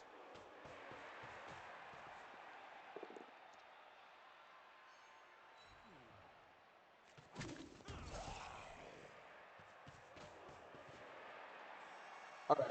So Gunner is opting for a slow roll on this. It seems like, oof. Did that stick?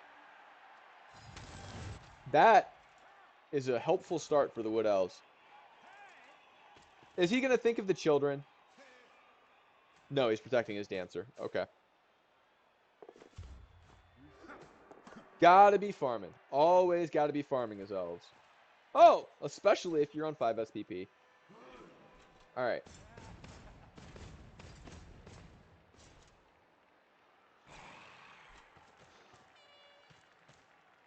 So I think the challenge here for Necro is strength advantage without getting out of position.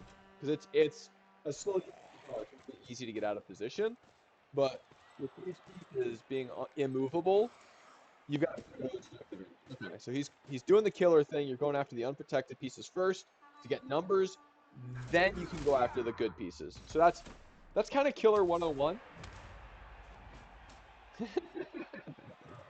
Farmington. Yeah, so killer 101 is if you're facing a team that has unleveled pieces, those are who you want to target first with the killer. Removals are about quantity before quality. Now, if given the option between an unskilled Black Orc and an unskilled Black Orc, and you got the assist, go for quality. But quantity first. You hit the easiest to kill pieces, then the best of the pieces. So if your killer has Juggernaut, you want to punch the wrestlers first because they might as well not have a skill as far as quality, as far as their ability to be removed goes. But there's quality at that quantity. So there's that's kind of killer 101.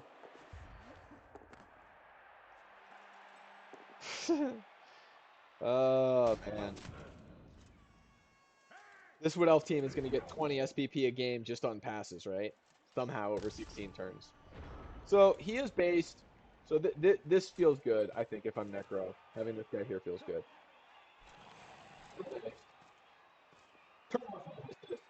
This guy? Or, same thing. Same.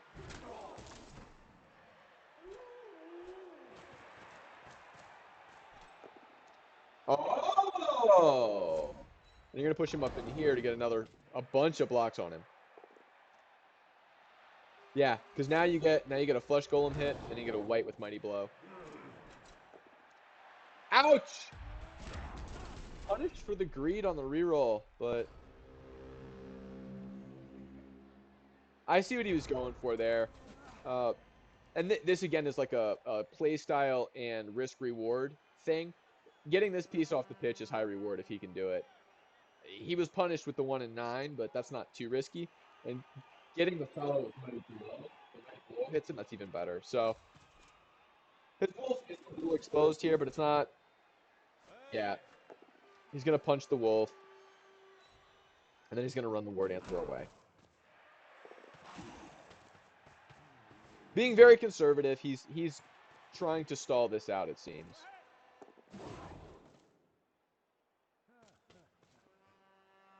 Batblood calling a word answer smug is a little bit redundant, isn't it? They're always smug. Like, that's just what they do. Did he loner reroll on that guy? That is an interesting decision. Maybe he was going to mark the wolf with him. I'm not sure. I'm sure he had a reason behind like that reroll. I don't like just because of loner. Yeah, like right, like if this is a normal elf, it's fine. Oh, I probably trying to protect the dancer, but you gotta just trust in Blodge. Like you got Blodge, you just gotta in Blodge we trust. And if Blodge turns out to be fake, then Blodge turns out to be fake. Go. Ugh, they pound my Blodger. See, I'm terrible at Valk impressions. All right. Oh, zombie SPP. Boo. Boo. Should have been on the fleshy and leveled it. Right? That was a zombie that did that. Martin St. Louis. Yeah. Fleshy should have thrown that block, man. Sad.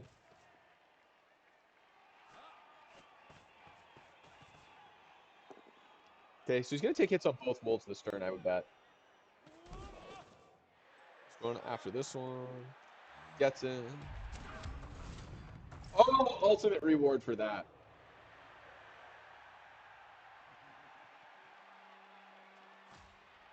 If Holes had greeted that, he would have got him. That's always value. And I'm not usually critical on Creed rerolls if you've got a good chance of removal. Like on a Blodger, maybe I would criticize it. But a mighty blow hit on a Blodger, like if you get follow-ups and stuff, like I like Creed rerolls. But I'm a team that relies heavily on removals, and sometimes that is literally the best option. Like in Chorfs and Dwarfs with Underworld, if you got Claw Mighty, Greed reroll on a Prince is just good practice, I believe. And Gypsy Prince had like a 80% clan season, taking nothing but Chorf matchups with Underworld to prove that. Wolves doing their thing. Wolves doing their thing. Okay. So I don't. Gunnar wanted me to review this, and I'm not really seeing, other than the one questionable reroll here. I don't. There's a little bit of basing, which isn't the worst. I think you gotta be careful with is pointing out a situation where the statistics don't bear out what you're suggesting, but the dice that happen to get rolled do. Okay. So if I'm the elves now, I've got a lot of pieces that are trapped. Right? These pieces are somewhat trapped. I want to get the ball, and I probably want to score just to reset positioning potentially, or I want to try and get to where I can stall him out. But that's going to be a. This is not a catcher. Yeah, you can't quite switch fields with him. 1, 2, 3, 4, 5, 6, 7, 8. Pass. Yeah, it's gonna be hard to switch fields, right? Because if there were a few more inroads here, there might be a path to getting some elves in here and screening and at least isolating this white. But I don't see a good path. I would be trying to score this turn as the elves just to reset my footing. Because I'm in a situation here where zombies are going to put the boots in. That is going to be for 2 extra squares of movement.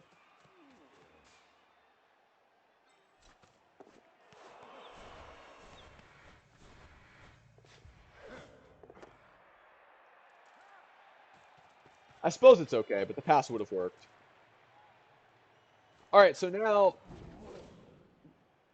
this is where I was talking earlier about elves you really want to stall. Um, and if your plan is to stall here,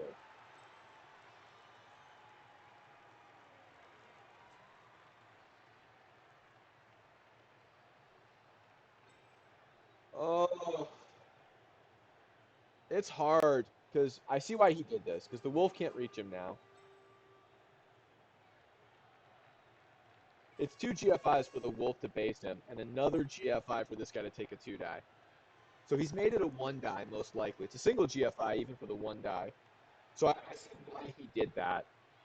I still don't like being on the corner or on this square. But if you're going to stall, I think that this is the right spot in this situation. But if the white gets you and the ball goes out and it comes down here, you lose the game, I think. You just plain lose the game on that, I think. He does have 1-3. Okay, okay. Now you're in a better spot. So it's a 3+ and then a 2+. Ooh, that is unfortunate. But he's out of reroll, so he can't do anything about that. That's unfortunate, but he's trying to free himself up. He's strategically based with a blodge piece and has screened it, right? So this guy can't get at this dancer from the front without tackle zones. Come on, show the tackle zones. Yeah, see, he can't get at him from the front. So I think again, I think this is reasonable. I don't think there's anything wrong with this at all. And I would, this is why I'm not a good elf player, right? I was talking earlier about the need to stall in situations like this. And yes, 3 turns is a lot, but every turn less he has is a turn closer to a wolf potato. And he has one wolf on the pitch right now. So I think this is necessary. My men have told me to do this in game, and I would have been wrong. It is it's a 3+ to pick it up. 1, 2, 3, 4, 5, 6, 7, or a 2+ to base him, and then a blitz and pick up. So yeah, the play is a GF. Oh, it's a loner GFI. Yeah, I don't think the loner is the right one. I think that you dodge out of it. That's a 1 in 36 with the built-in reroll. You blitz it with the other war dancer, hoping for a push, and then you score on whoever you want to score on. This guy's okay, that I agree with.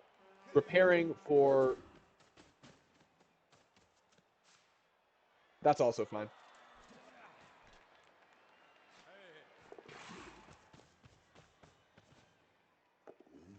He's covered the ball.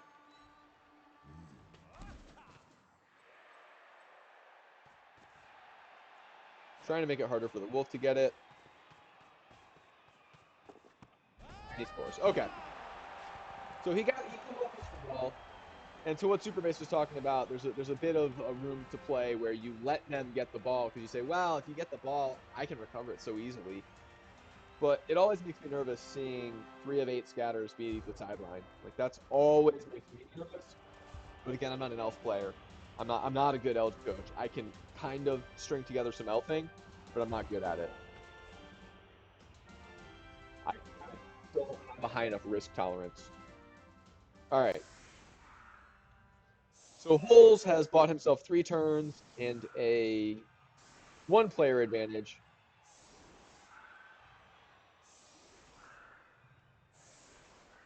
Yeah, he's bought himself a drive. Should not be terribly difficult, but because you have so many slow players, really, and not having a players, this is where I think having a ghoul can help. I don't want to take a ghoul any earlier, but this is where I think one could help. Having a fast player, because you're so plushies that really this is always going to be. I, this makes me nervous too. This is always going to be I think. And I'm staying on the defense here because Gunner asked me to watch this game rather than flip over.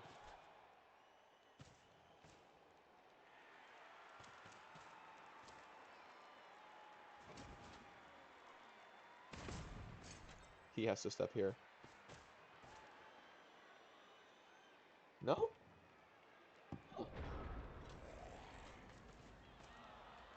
Covering the ball so as not to lose too much.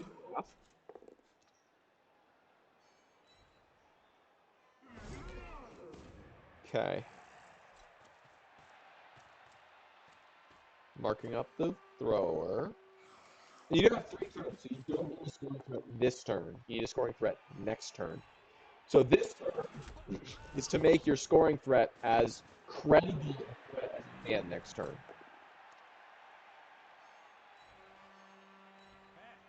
Okay. 3 die. Oh, that's not a 3 die. What am I talking about? You're 1 assist shy.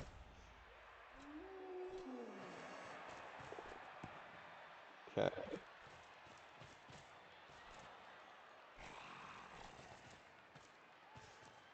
Ah.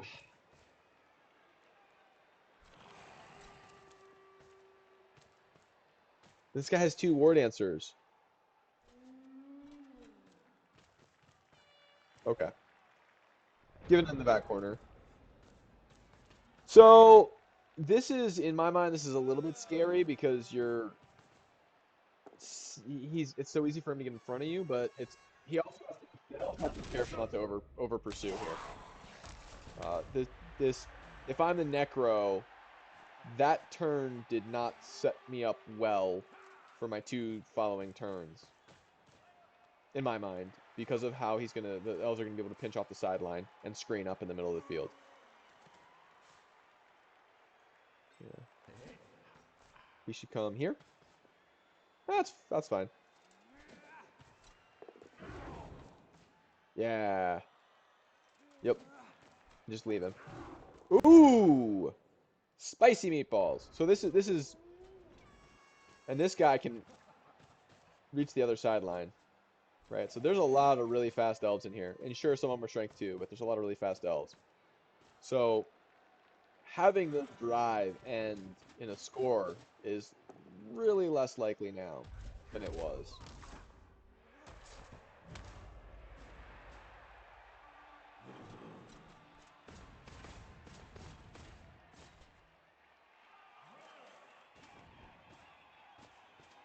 One, two, three, four, five, six, seven. Okay. Ouch! 2 turns, 2 rerolls. Do it. Okay. These are both scoring threats. Okay. So all of the fast players are technically scoring threats.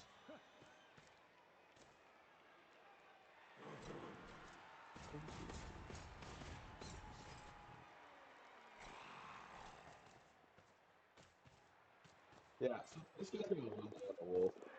He just does. One, two, three, four, five, six, seven. Like, it doesn't even take all his movement. Probably gonna make something tricky, though. Okay. This is not, in my mind, what I would consider a credible scoring threat, because it's like the pass if you go over there. This to me, I understand it, but this is a bit of an order of operation. This is a potential order of operations issue because this wolf just walks in if you mess this up.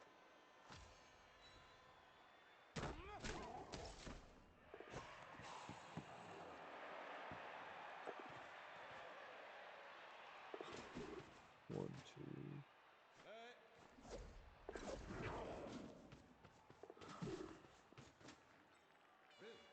See, I'd have gone for the ball there and passed it back here. Mhm. But no rerolls. No rerolls makes that really, really risky. And you get surfed. Your reward answer gets surfed if you mess it up. So take that back. I think it's fine.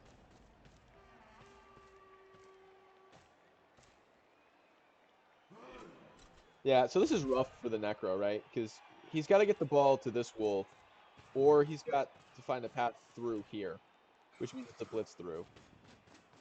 All right, so he gets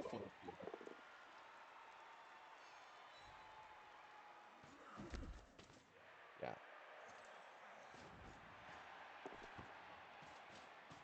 Or he's got a nice pass to the wolf. Oh, he rolled like a 5 or 6 on that. 6. Snake's the catch. Yeah, so I think that was a reasonable.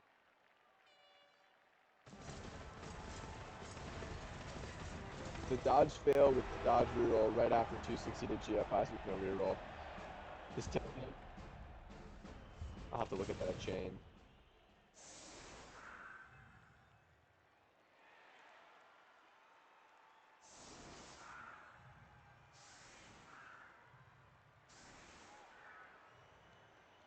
That's up here somewhere.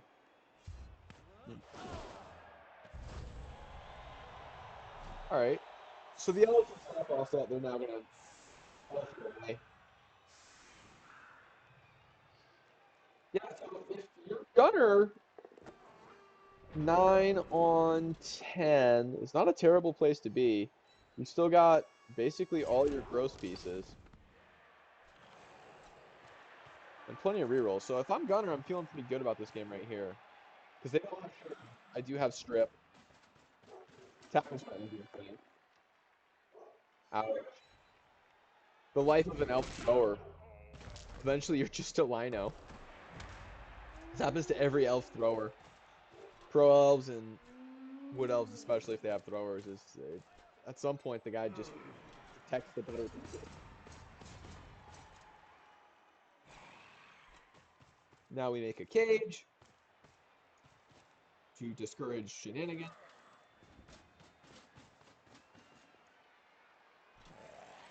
Then we put a white in the back to help credibly pick up the ball afterwards. Now we're going to punch a loner elf.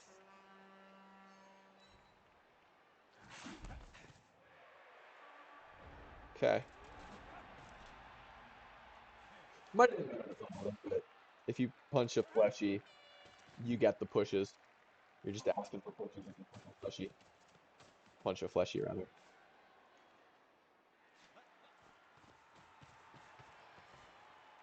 Does he go for the... He doesn't go for... Yeah, he's just going to go for this one of these pieces.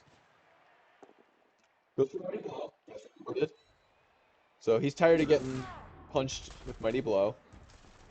Now he's going to dodge back to the middle. Nope. Okay. So this looks a bit like the elves seeding the right half of the field because Necro's slow. So if you want to take a wolf tail, he's giving it to you. There's a wolf tail here. That's incredible. Yeah. So now the wolf tail is a good choice. You can score fast, but the elves are basically saying we're going to score back if you score fast. So I don't really think that getting 3 elves tied up on this fleshy is a good thing. It's alright. Especially if the Necro commit. Because then they either have to get downfield and stall, or they run the risk, which they really can't. They have to wait on this flesh golem. So I think he's play patient here. Taking the both down, fishing for the higher armor roll against the elf. Removing himself is unfortunate, but like that's something you do when you have higher armors. You just take the both down, hoping that the lower armor guy gets broken.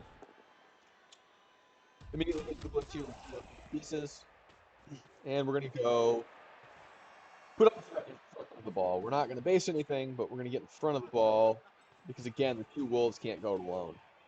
They're good pieces, but they're not that good, and they're not that skilled yet.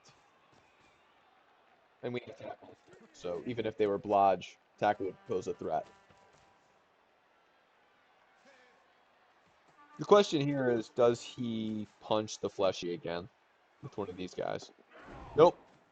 He opts to get in front of the ball instead. All right, so this is a strong defensive position. Not giving up any hits with the AV7.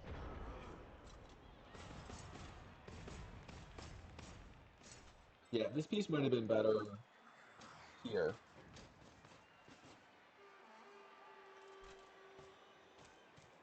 Because the Necro can kind of come take the wolves over here and switch fields. And I mean the elves can catch up.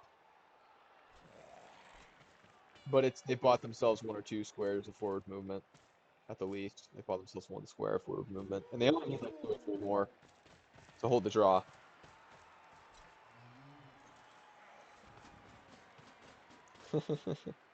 Yeah, it is in Blood that anytime you fish on it both down for the weaker armor player to get broken, invariably your tree gets broken by a fling or something.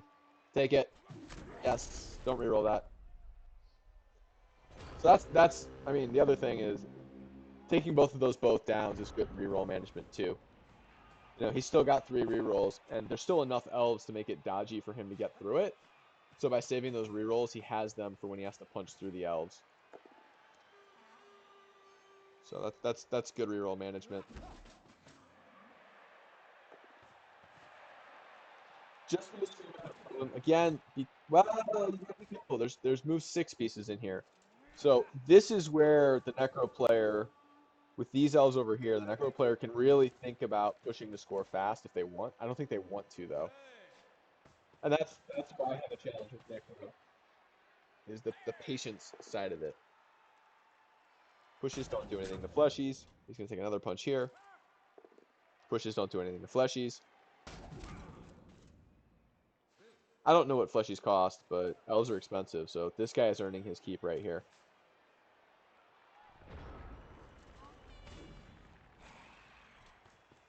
This guy, not so much.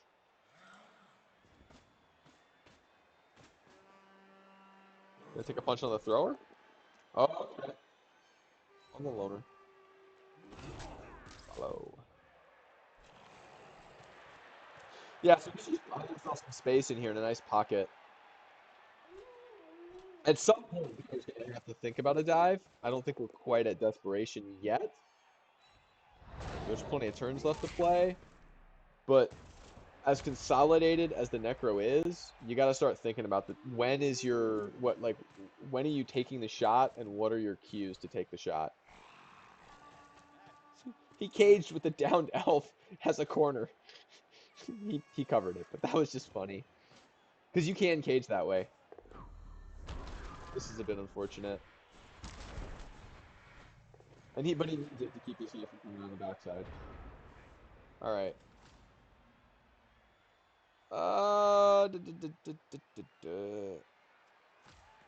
You got too many guys trying to open exactly. I think this is a problem. Is you were playing patty cake with the flesh golem too long.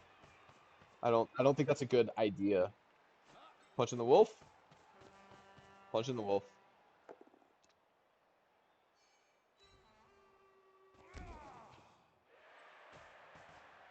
Yep, that's fine.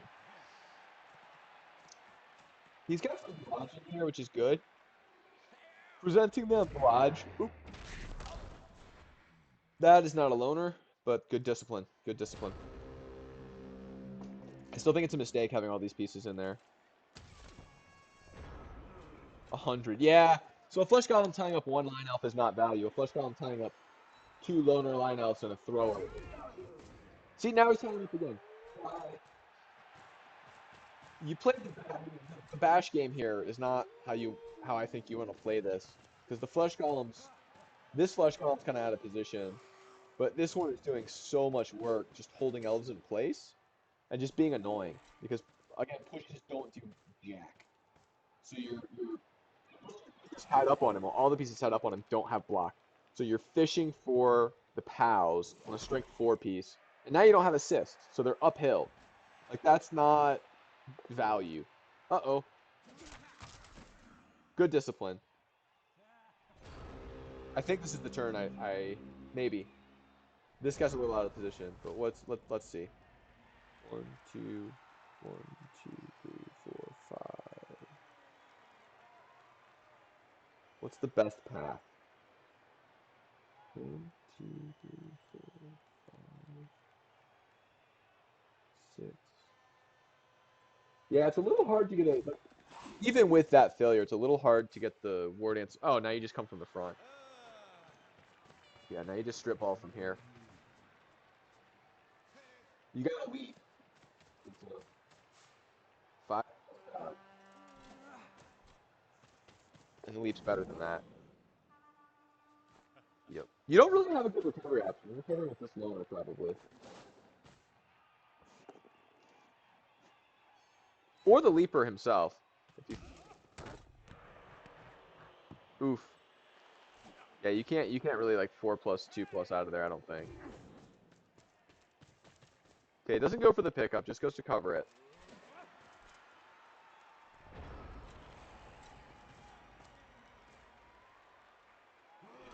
It might have been better to try to get this guy out and around here.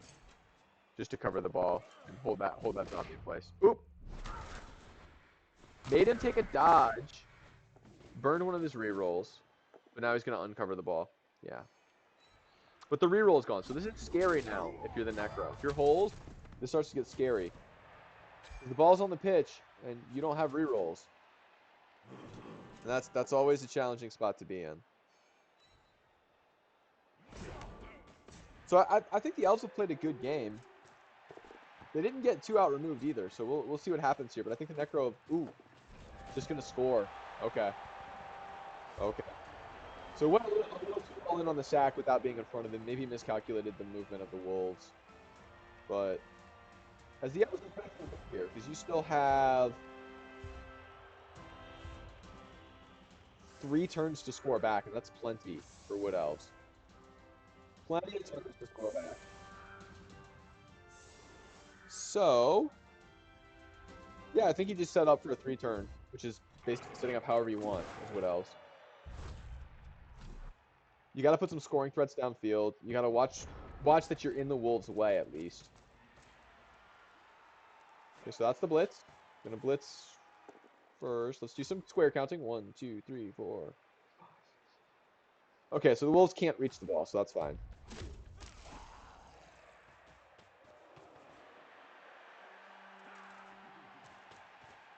Loners are not credible scoring threats. So this loner is not really doing much but tying up a little bit of space.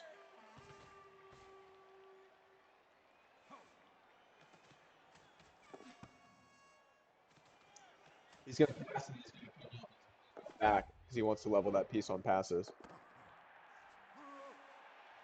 This is pure greed. Pure greed. I love it. I love it. Nobody's thinking of the children in this match, though. Nobody's doing, like, you got zombies. I mean, Holes is low on pieces, so you can't really foul when you have the same number of pieces as your opponent and their elves, or when you're only, like, 1 or 2 pieces ahead.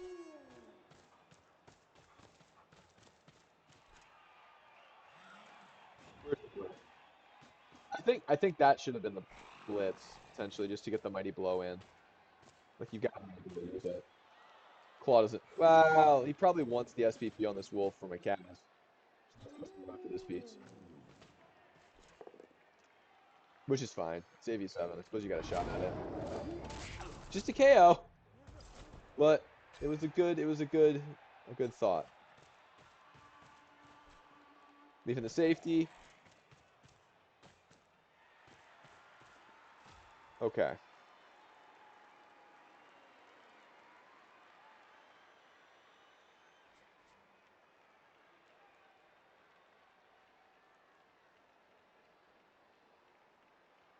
Yeah, so we can get both ward answers pretty deep downfield pretty easily. And they're blodged, so but this is the turn that he has to. I don't know about that. If this ward answer ends up not being a scoring threat because of that, yeah, I don't. So now it's looking like he's only gonna have 1 scoring threat now, and that took him down anyway. So for that, he's got to be down here as a scoring threat, like on his own, right? Because that piece was like even just 1, 2, 3, 4, 5, 6, 7, 8. Even here, he's technically a scoring threat. You have to frenzy him back to not be a scoring threat. So that I don't agree with that. That limits your scoring threat significantly. Because now you have the 1 scoring threat, but that's it. And a single scoring threat is never enough. Never enough. This guy's not going to be a scoring threat without a lot of. Yeah, he's not a scoring threat. This guy isn't doing much here.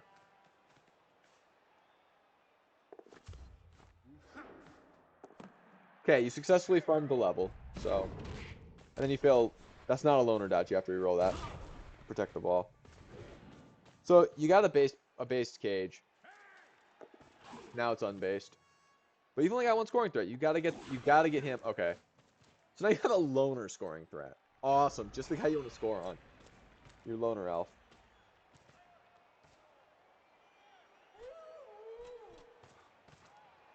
Yeah, I mean, once I saw that his block wolf was on 14, it all made sense, and that was fine.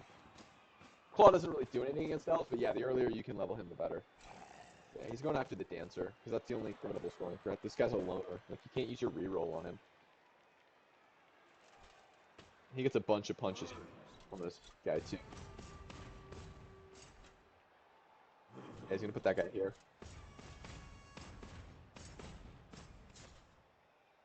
Okay, that's fine, too. That might even be better. Here, and here.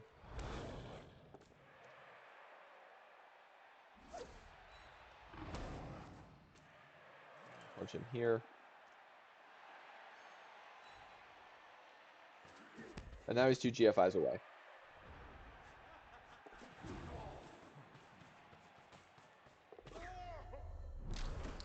So that was a 2+ with built-in reroll. 2+, 3+.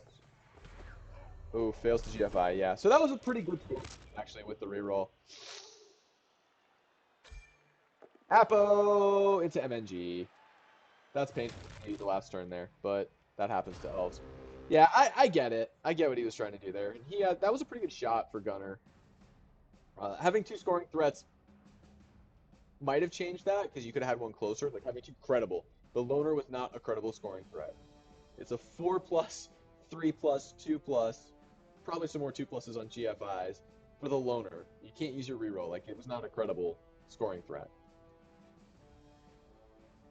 So I think Mr. Christie wanted me to get some eyes on his game. I think I've got time for maybe one more. Yeah, the wife's not on the way home yet, so I got time for one more. To be Wolf, since you're here, did you want me to cover your game? Oh, Mr. Christie's here. Never mind. He called it earlier and he showed up just in time. So let's check in Discord where Mr. Christie is. Weiss. We're actually going to a different division, so we're leaving the party div. Going to Weiss. Schedule. Ooh, gotta. Oh, there's only one game played, right? The pun is mightier. It's Chimera. And the boogeyman is Mr. Christie we're looking for. Okay. Let's get into it then. Here we go. All right.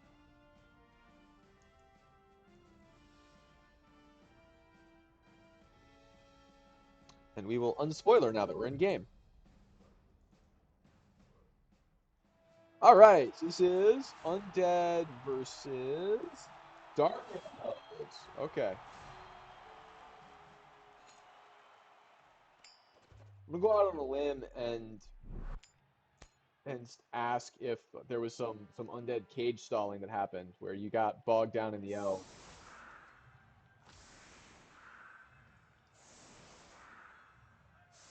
All right. So this is. Oh, yes. Yes, yes. Guard on a zombie. That's good. Have a dirty player, 2 dirty players on me. So, Mr. Christie, you are thinking of the children. You are thinking of the children, sir. Okay. Oh my God. No. This is a good ghoul. It's still a ghoul, which means it's going to get injured and die very quickly compared to what it should be. But that's a very good ghoul. Okay, you get an extra reroll. Ball's in the wide zone. So, okay, hold on. This is the elf team that has no witch. There's just a bunch of blodge. Oh my God. There was a lot of guard on this pitch for an elf team match. 2 blodge. Movement 8, so this team has 1 turn potential. Strength 4. Couple guards. This is a very good elf team. They're not quite as good. Like, they're going to be a lot better once they have blodge on these garters. Movement 5. That's unfortunate. Oh, man. Removal right away. That's got to feel good. That wasn't the guard piece. I'm not sure why. Well, I guess it's move 5, so he says if it's a cute Dolph Lundgren Rocky meme.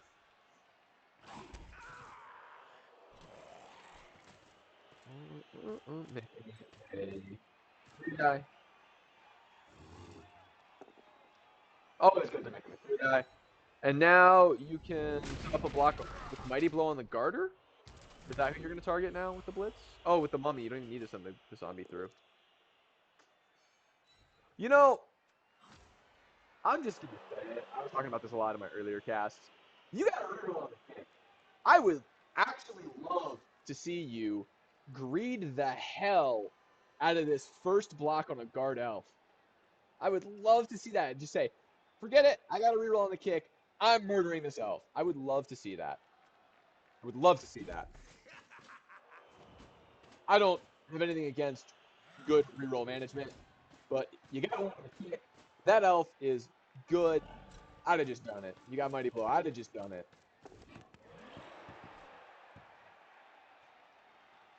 Sure hands failure. There's the 1 in 9.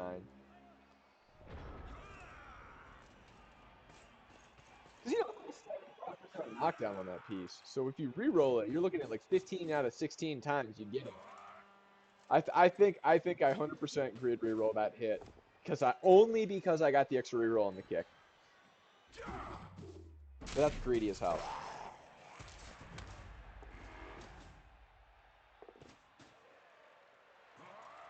You're spoiling the future, Mr. Christie. But like I said, good reroll management is always good, especially with these elves now getting through here. At this point, you want rerolls because you're gonna, at some point, these are gonna make you burn a reroll. And this is just painful if he gets a second elf in here. Ooh, that is just feels bad, man. To get stuck by elves, to get guard locked by some namby-pamby elves. Oh, I hate it. All right. So this is a terrible spot. You don't want to bring too many players back because you got to start moving forward at some point. But you have to bring players back. The elves are all over you. This guy is. I mean, basing this guy's really the only way for him to be into a play this turn besides going up here, and that's not quite the right direction, but it's not the wrong direction. I'm just gonna react. I'm just gonna watch what you do. Yeah, let's just base him. Oh, okay, so yeah, we'll act as a pivot. That's good too. Just say I'm gonna be part of the play again next turn. I'll set myself up to get in the way. 4 elves up here. Now we base all things.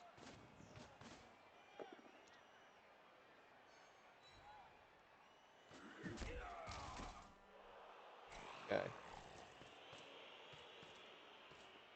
We do the basic, the things.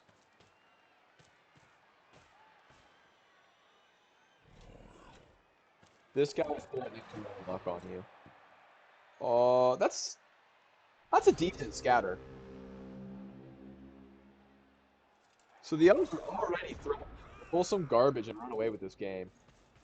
Yeah, again, I understand the greed or the problem with the greed reroll turn 1, but he has so much guard that getting one off the pitch just feels like the right way to spend that reroll to me.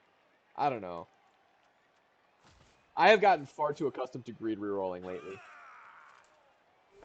It's gonna bite me soon. I'm gonna have to go back to playing tight with my rerolls, but for now it's okay.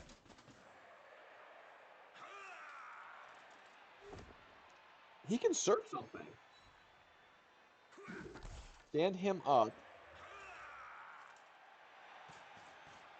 He could have surfed that. He could have surfed the white. If he stands this piece up, he can push the white there and surf him.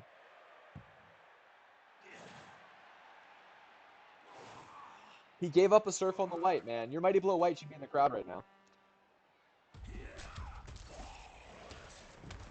I think, if I'm counting, if I was counting off correctly. Oof. That was a 3+ at least.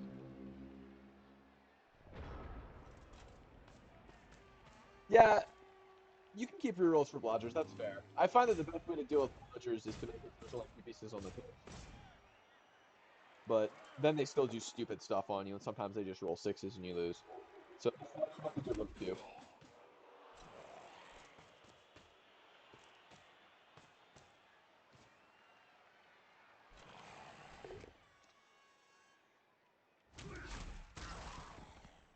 Wrestle Zombie doing a thing. All right, all right. Yeah, so this is really annoying because otherwise you could potentially get a surf on him.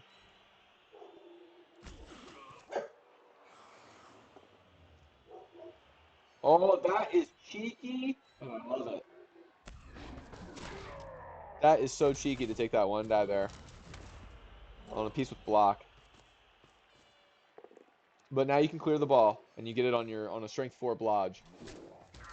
And he's out of position if you can get off over here. You have to stay a little deep because of these guys. No, that guy's still. That's fine. That's fine. You've recovered pretty well from that. You recovered pretty well. Oh, that was a good recovery from that weird spot. We'll see how it goes. He's still got two or three guard. All right.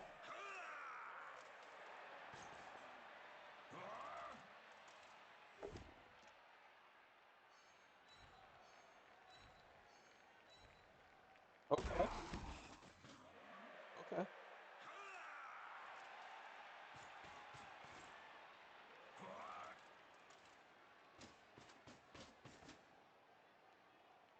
Hmm. The slow guard back is the safety.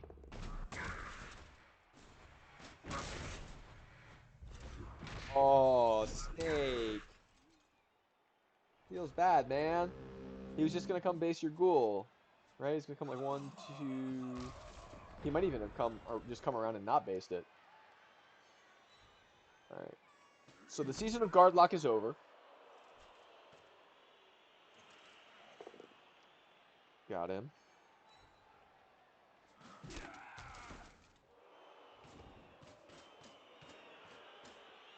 Okay.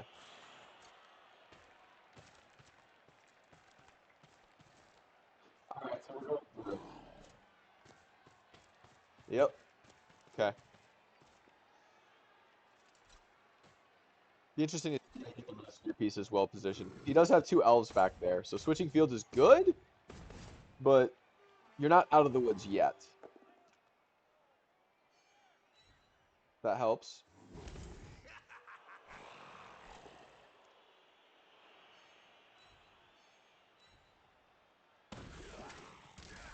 Oh, but you just put a so now he can just go up, and he can make a hole. Well, I didn't do anything else to get through it, so that's fine. That's not a problem at all. Think of the children. Yes.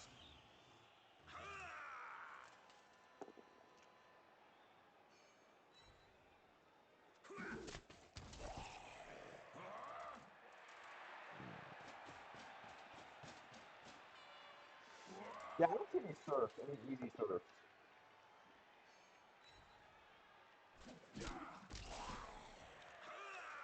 And you've kind of forced into sideline offense, which I'm sure you hate that you were forced into this.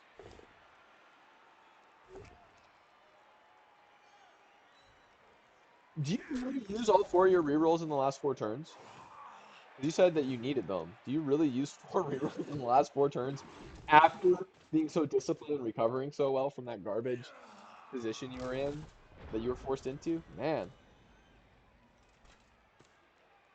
Okay. Push the guard, and now we can get these players upfield. You're in a weird spot because you can't go too far upfield because there's still an elf back there. Oh, now you can go base him. So you got to be a little careful how fast you go and not overcommitting and potatoing. I mean, it's a strength 4 blodge tato if you do, so there are worse things in the world than strength 4 blodge tatos.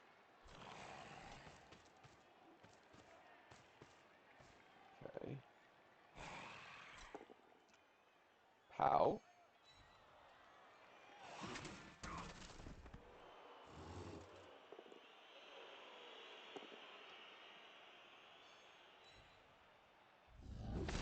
He does have a 2+ for a hit on the. Well, it's an uphill.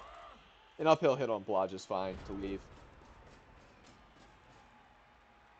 Oh, you mess up turn ordering. Oh, that's unfortunate.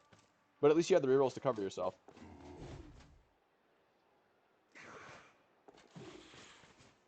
Okay, so he is basically saying that if he can get in front of you in elf screen, you're gonna have trouble getting through because of so many pieces being behind the LOS still. Which is a hot take. You got a 2-4 blocker, and he has just enough elf to guy it. So I think you're in a good spot based on what I'm seeing, but the guard elves are just running amok. Ah! You hate to see that after somebody is showing good reroll discipline. Skeleton for the down white. Okay. Oop.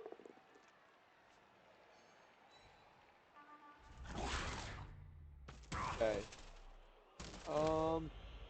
This guy probably should have been moved first. This guy should have probably been moved first. Yeah, I think that move being first was probably a turn order issue, even if you want to use this guy, because you have two guard pieces that you haven't moved yet. And regardless of whether you succeed or fail later in the turn, your guard can make it a lot safer either way. So I think both of your guard pieces should have moved before that block. It's yeah, especially since it's a 1 in 9 block, not a 1 in 36.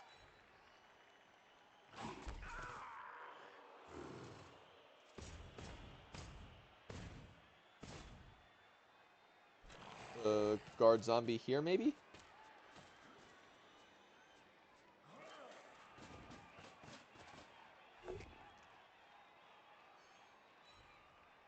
Follow, and then circle around a little bit. Oh! Any kind of armor break there is a big deal. Any kind of armor break there is amazing. But having the removal, because now you can go slow, right? You only have to get to this mark next turn to be able to score.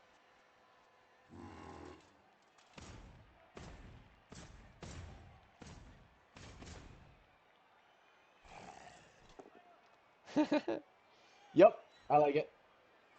Go for the green. I like it. Yeah, so you do have to make 3 squares of progress, but he doesn't have enough pieces to get in front of you. So if you can make that progress this turn safely, then you're gonna be set through the end of the drive.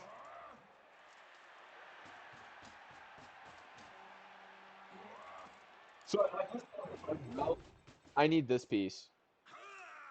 I have exactly 8 elves left, so if I don't lose any elves, I have the right number to 1 turn, and I have a 1-turner. He doesn't have dodge, sure, but I have a 1-turner. So, so I'm going to go the way as the elves.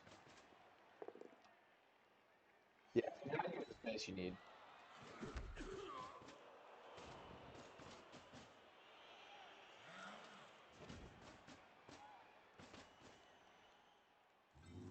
Are you going for a cheeky handoff? You're going for a cheeky handoff. That. Oh, it's so risky with the sideline right there, but I can't. You got a 3 SPP white, and your ghoul is already bloated. You really don't need more SPP on this ghoul right now. So I can't criticize it just to say it's risky. I think it's the right risk to take early in a season like this. I think this is a good risk to take. Do you pay for it? You do not pay for it. So I like that risk. It is risky, but I think it's a calculated risk. Think of the children. Do it. Oh. Oh no. Yeah, you still. I think we're still donating. I think we still get donations if you zombieify it. It still died. So that helps. That makes it harder to 1 turn. I don't know that I know how to 1 turn with less than 8 elves and move 8. 1, 2, 3, 4, 5, 6. Maybe you can do a 7. Maybe you can do it with less than that. I seem to remember like 8 being the right number. Yeah, S Hunter, it is a scary risk, but and he's in a weird spot. Wow, this is gonna be a weird spot to get out of. You know, because he has to get a mummy here, ball carrier blitz, and then 3+ out is one play that I see. And this has to be this is a 3+. Okay, yeah.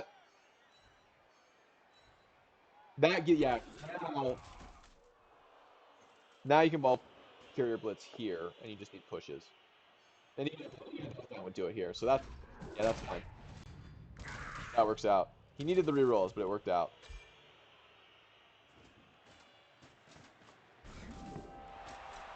Yeah, with that if it went wrong. You're not just gambling the drive, you're gambling the game on it. But sometimes it's loaded, you know? Ooh, they all get up. The one turn is on. Is he set up for a one turn? So this is not a one turn defense. Even yeah, that is not a one turn defense. Does he set up for the one turn? That's the question.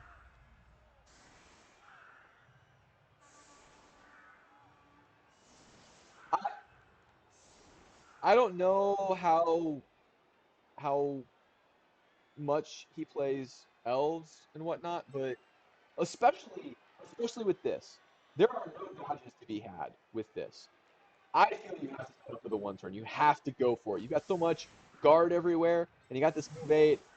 You need 3 pushes and then GFIs.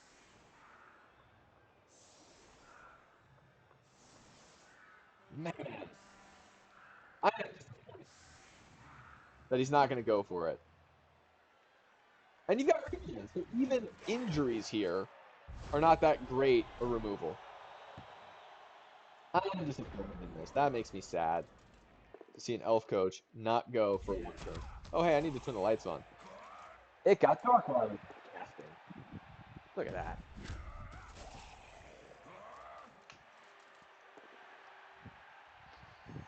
Uh, and now you get a brilliant view of my ugly mug. All right, KO. Basically the same odds as an injury, though. Gonna throw a vanity pass because you're elves. Fail it. Yeah, I don't know if those dice would have been like one turn appropriate. There would have been some more pushes in there or some needed, but I I just feel like you got for the one turn there. You gotta try for it. Otherwise, that 30 TV for move is a little bit wasted. Try for the one turns. There's just it's so right there. Look at You don't need anything fancy. You didn't need dodges. Uh-oh. Uh-oh. Ooh. That that makes this defense hard. I mean, he didn't have players over there, so you kind of got lucky in that he loaded up over here, and the players that went down were over here.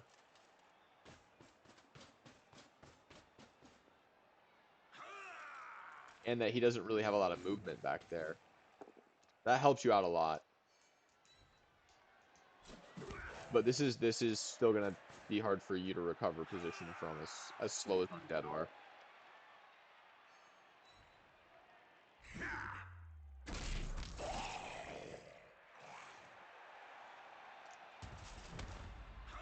Okay, my computer is still plugged in.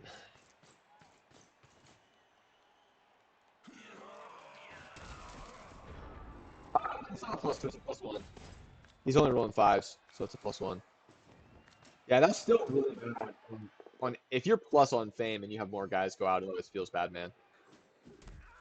Especially since you're only up one piece. It's not like you had 11 and he had 5, right? And like 3 of yours dropped and 1 of his drops.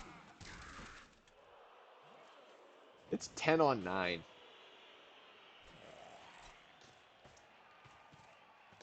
For the children! Ah, put that knee pad in. Okay. Yeah, so you still have a lot of pieces over here that are slow. So 2 elves to 5 of your pieces over here. One of them sure went down with the pitch invasion, but or maybe on his first turn. I'm not sure. But this is gonna take a while positioning wise to recover from.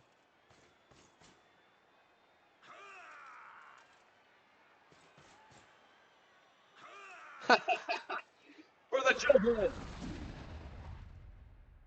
Boot. So I don't particularly like committing to this foul because when this happens, when it turns out that AV10 can take a foul, now all he does is stand that piece up, and he's got guard all up in here. Like you've got guard all in here. This is not good positioning for him right now. So he went from where the the pitch invasion really gave him positioning to now where he doesn't have much positioning advantage at all, and you can just leave. Yeah. So like this guy can get out, but these two are kind of gonna have trouble getting out. DP? This is a dirty player. Just a stun. But now, so now you have completely recovered your positioning to the point where you're right in his backfield. Off of what should have been a fairly straightforward. I might have liked to switch the mummy and put him up in this area and the mummy in this area. Just because the mummy's so stinking slow. But he went and took what should have been a good positioning and committed to a foul on a mummy, which is a regen piece, but getting it off the pitch helps. But you know, guard stand firm. I suppose he could take a 1 die out. That's fine. All right.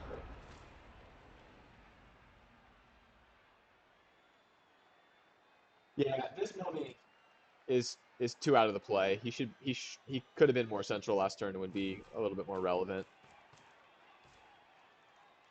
Other than that, I think you've got stuff pretty much looking.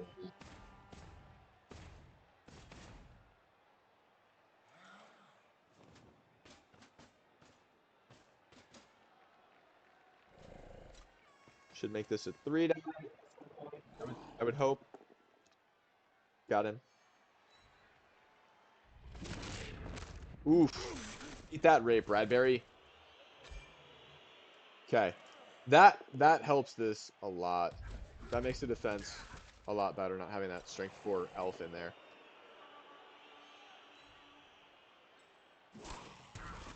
Okay, so ooh, hoo, hoo, hoo.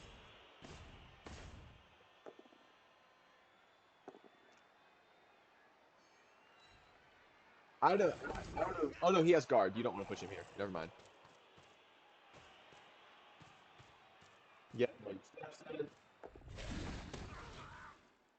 Alternatively, you could have taken him over here and made that foul on this piece. For less positioning. But eh. You had 2 other pieces to bring over anyway, so it's fine. Totally fine. This guy probably should have been here to keep him more central. Easier to respond. Push to the wrong square. Oof.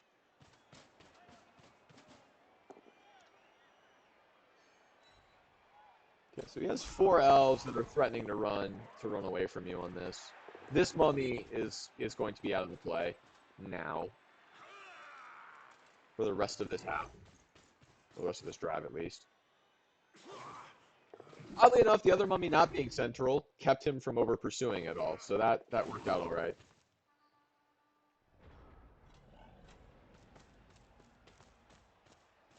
Okay. Get the safety ready. Yep. All right. We're going after Blodge. We don't have tackle. Are we going after it? We are.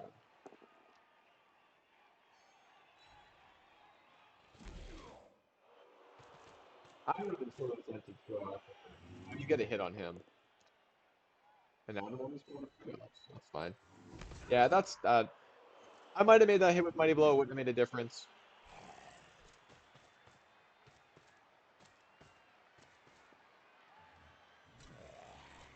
Just trying to re-centralize the players.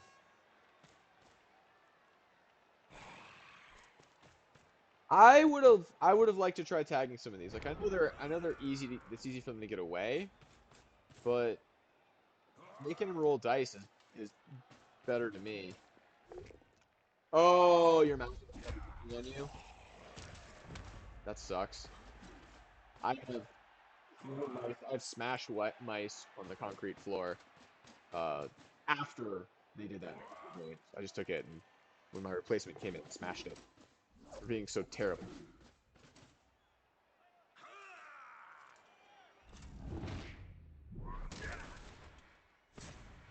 Okay. Okay. Decides he needs that guard around. Okay, so this is very clearly like a pass handoff play that he's trying to set up for a quick run. So 3 pieces to 1 piece. You got a 2-piece advantage here. Should be able to put some pressure on. We'll see if you do. Okay. Pressure applied. Yeah, so you can go sideline to sideline with that. You can go sideline to sideline with that piece. So pressure's applied. Let's do it.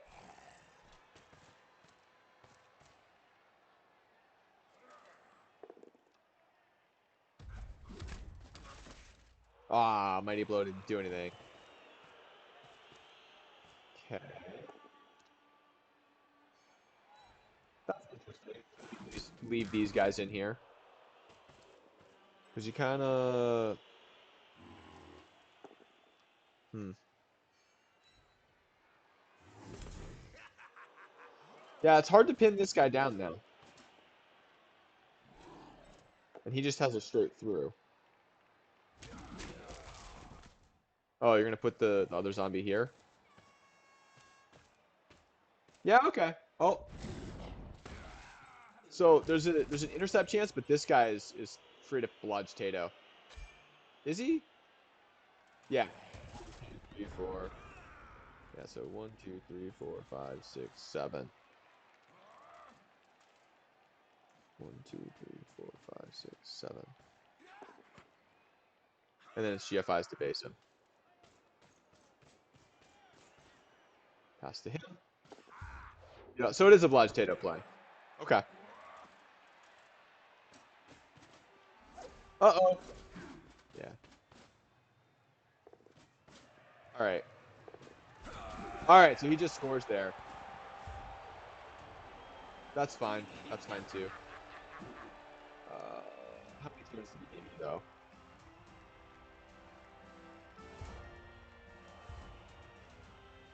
Okay, 3 turns, and you have 2 movement 7 and 2 movement 6 pieces. So 3 turns is possible.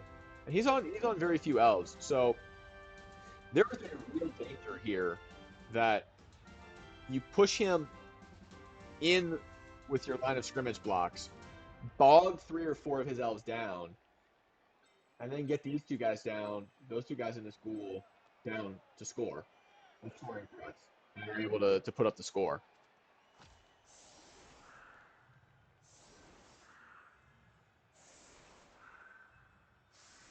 Edgar Allan Poe. Okay, so it was not.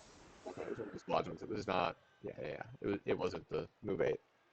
Yeah, spreading out like this keeps you from bogging him down. You can still reach with zombies, though. If you put zombies wide, you can still step to his front guys to base them. He's going to dictate their play a little bit. Another reroll, so you can burn them like they're going out of style.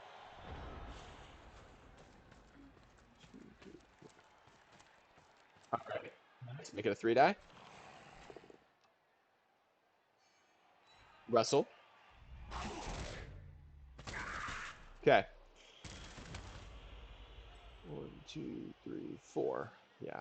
I'd like blitz this guy maybe with Mighty Blow.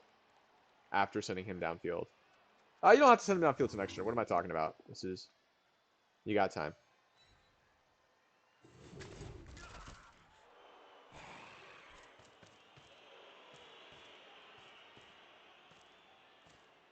Making that a 3-die. Got him. So he goes inward. Okay. Mighty Blow not doing things, but that's okay. Setting up for a foul. Okay. We're gonna do this blitz. Yeah, so 1, 2, 3, 4, stomp. That does leave your backfield a little exposed. But only around this side. Oh man, Sure Hands is just not working for you today, is it? And we didn't get to see the Think of the Children foul there. That's unfortunate. Yeah, so you still have plenty of time. This guy, 1, 2, 3, 4, 5, 6. This guy's a scoring threat. He is no longer a scoring threat. This guy's a scoring threat. Your ghoul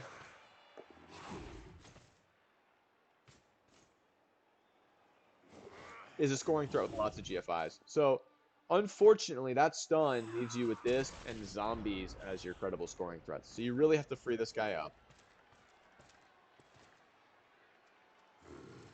1, 2. Okay. Just gonna try and lock him down. I approve of this. Got him. Nice. Yeah, I don't. You probably should have run up the other ghoul.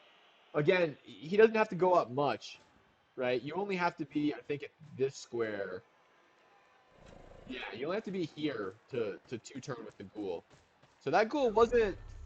That sucks. That's painful.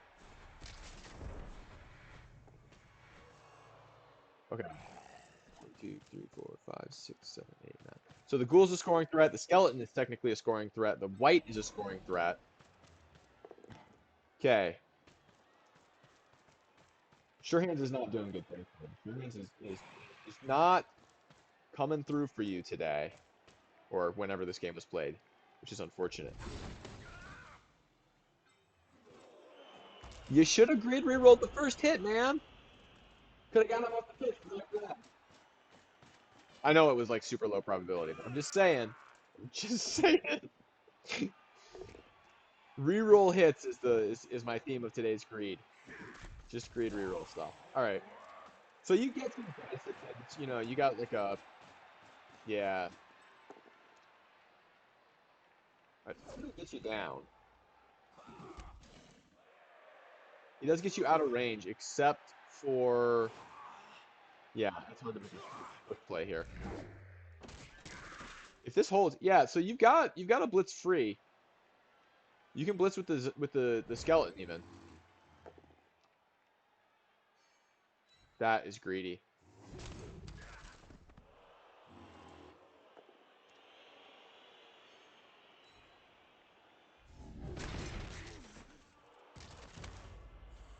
Yeah. Okay. And we just need to push. We get it. Okay.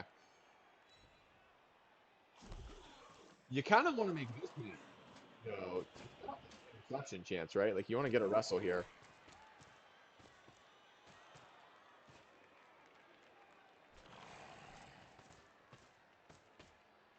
Can't quite make it a 3-die.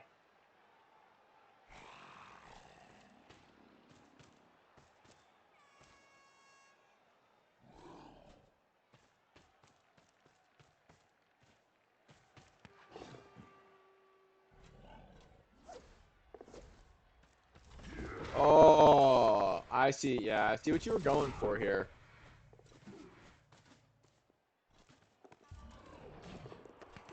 Oh, that feels bad, man. Back to it. Back to. Oh, man, that feels bad. I see what you were going for there. Yeah, I don't know the math on that either. That's an interesting. I didn't see that choice, but I usually in those situations I do sometimes get tunnel vision where I see the first choice. and that's what I go for just because that's the first thing I saw.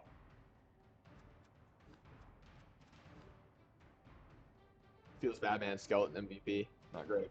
His blodger got another level. That's just gonna be nasty. I bet this guy rolled guard or something on that team. Yeah, pickups. 25% pickups with Agi 3. Armor was about right. Injury was better than it should have been. Catch was probably worse than it. No, because some of those were scatters on the Agi 2 pieces, so that's fine. No KOs got up. You had plenty of pieces. You can make use of these. So that, yeah, it doesn't seem like it was the dice. There were a couple situations where maybe a different choice was a good option, but I thought that was a reasonable game on your part. Elder is hard if you got a lot of blodge and you don't remove enough of them. I'm a little disappointed that he didn't go for the one turn, because if you watch that game, if he makes the one turn, he wins.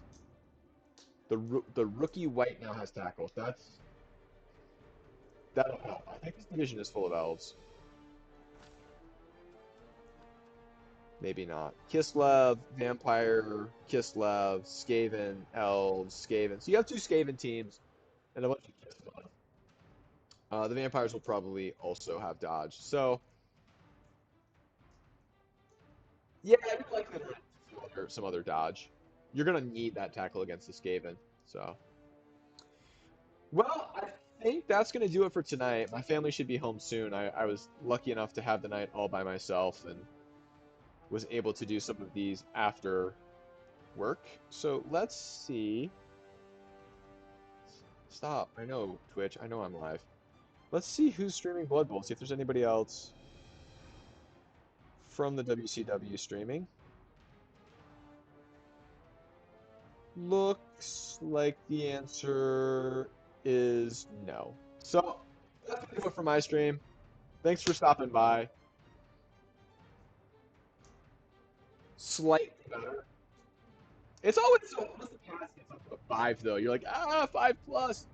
But a 5 plus with the reroll is 55. I mean the is that counting the interception chance though? Did that count the 6 plus interception? Because they have worse than a 6. Doesn't matter if you got 30 tackles on them. It's a 6. Slightly better for a 5 plus with an intercept chance. That's. And if you're talking a couple percent, you might want to go the way you did. Wow, the way you did risks the ghoul on the dodges. Oh, I see. Yeah.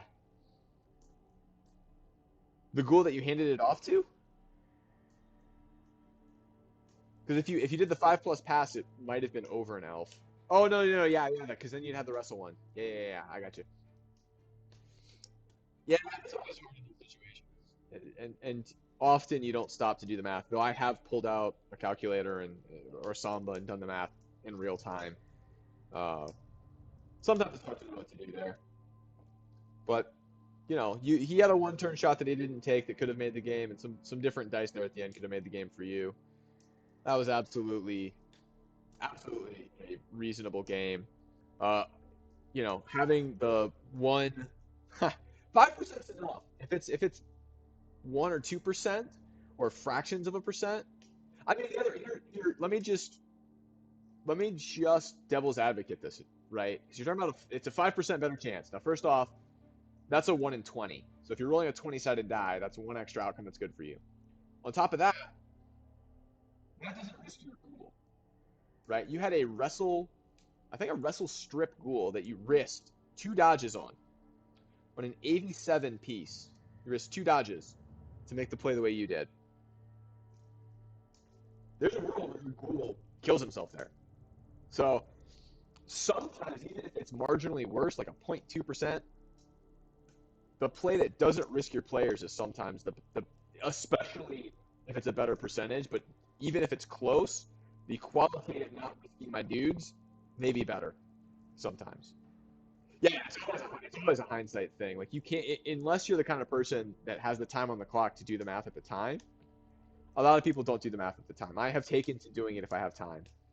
Um, and at the time, you found a play that worked that you thought was better at the time.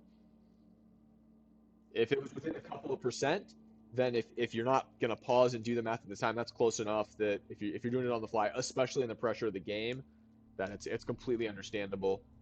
Um, and there's a world where you want the one SPP on the Wrestle Ghoul, so you take the pass on him because you want the SPP on him. When it's close like that, it's qualitative. Anyway, everybody, that's gonna do it for the stream tonight.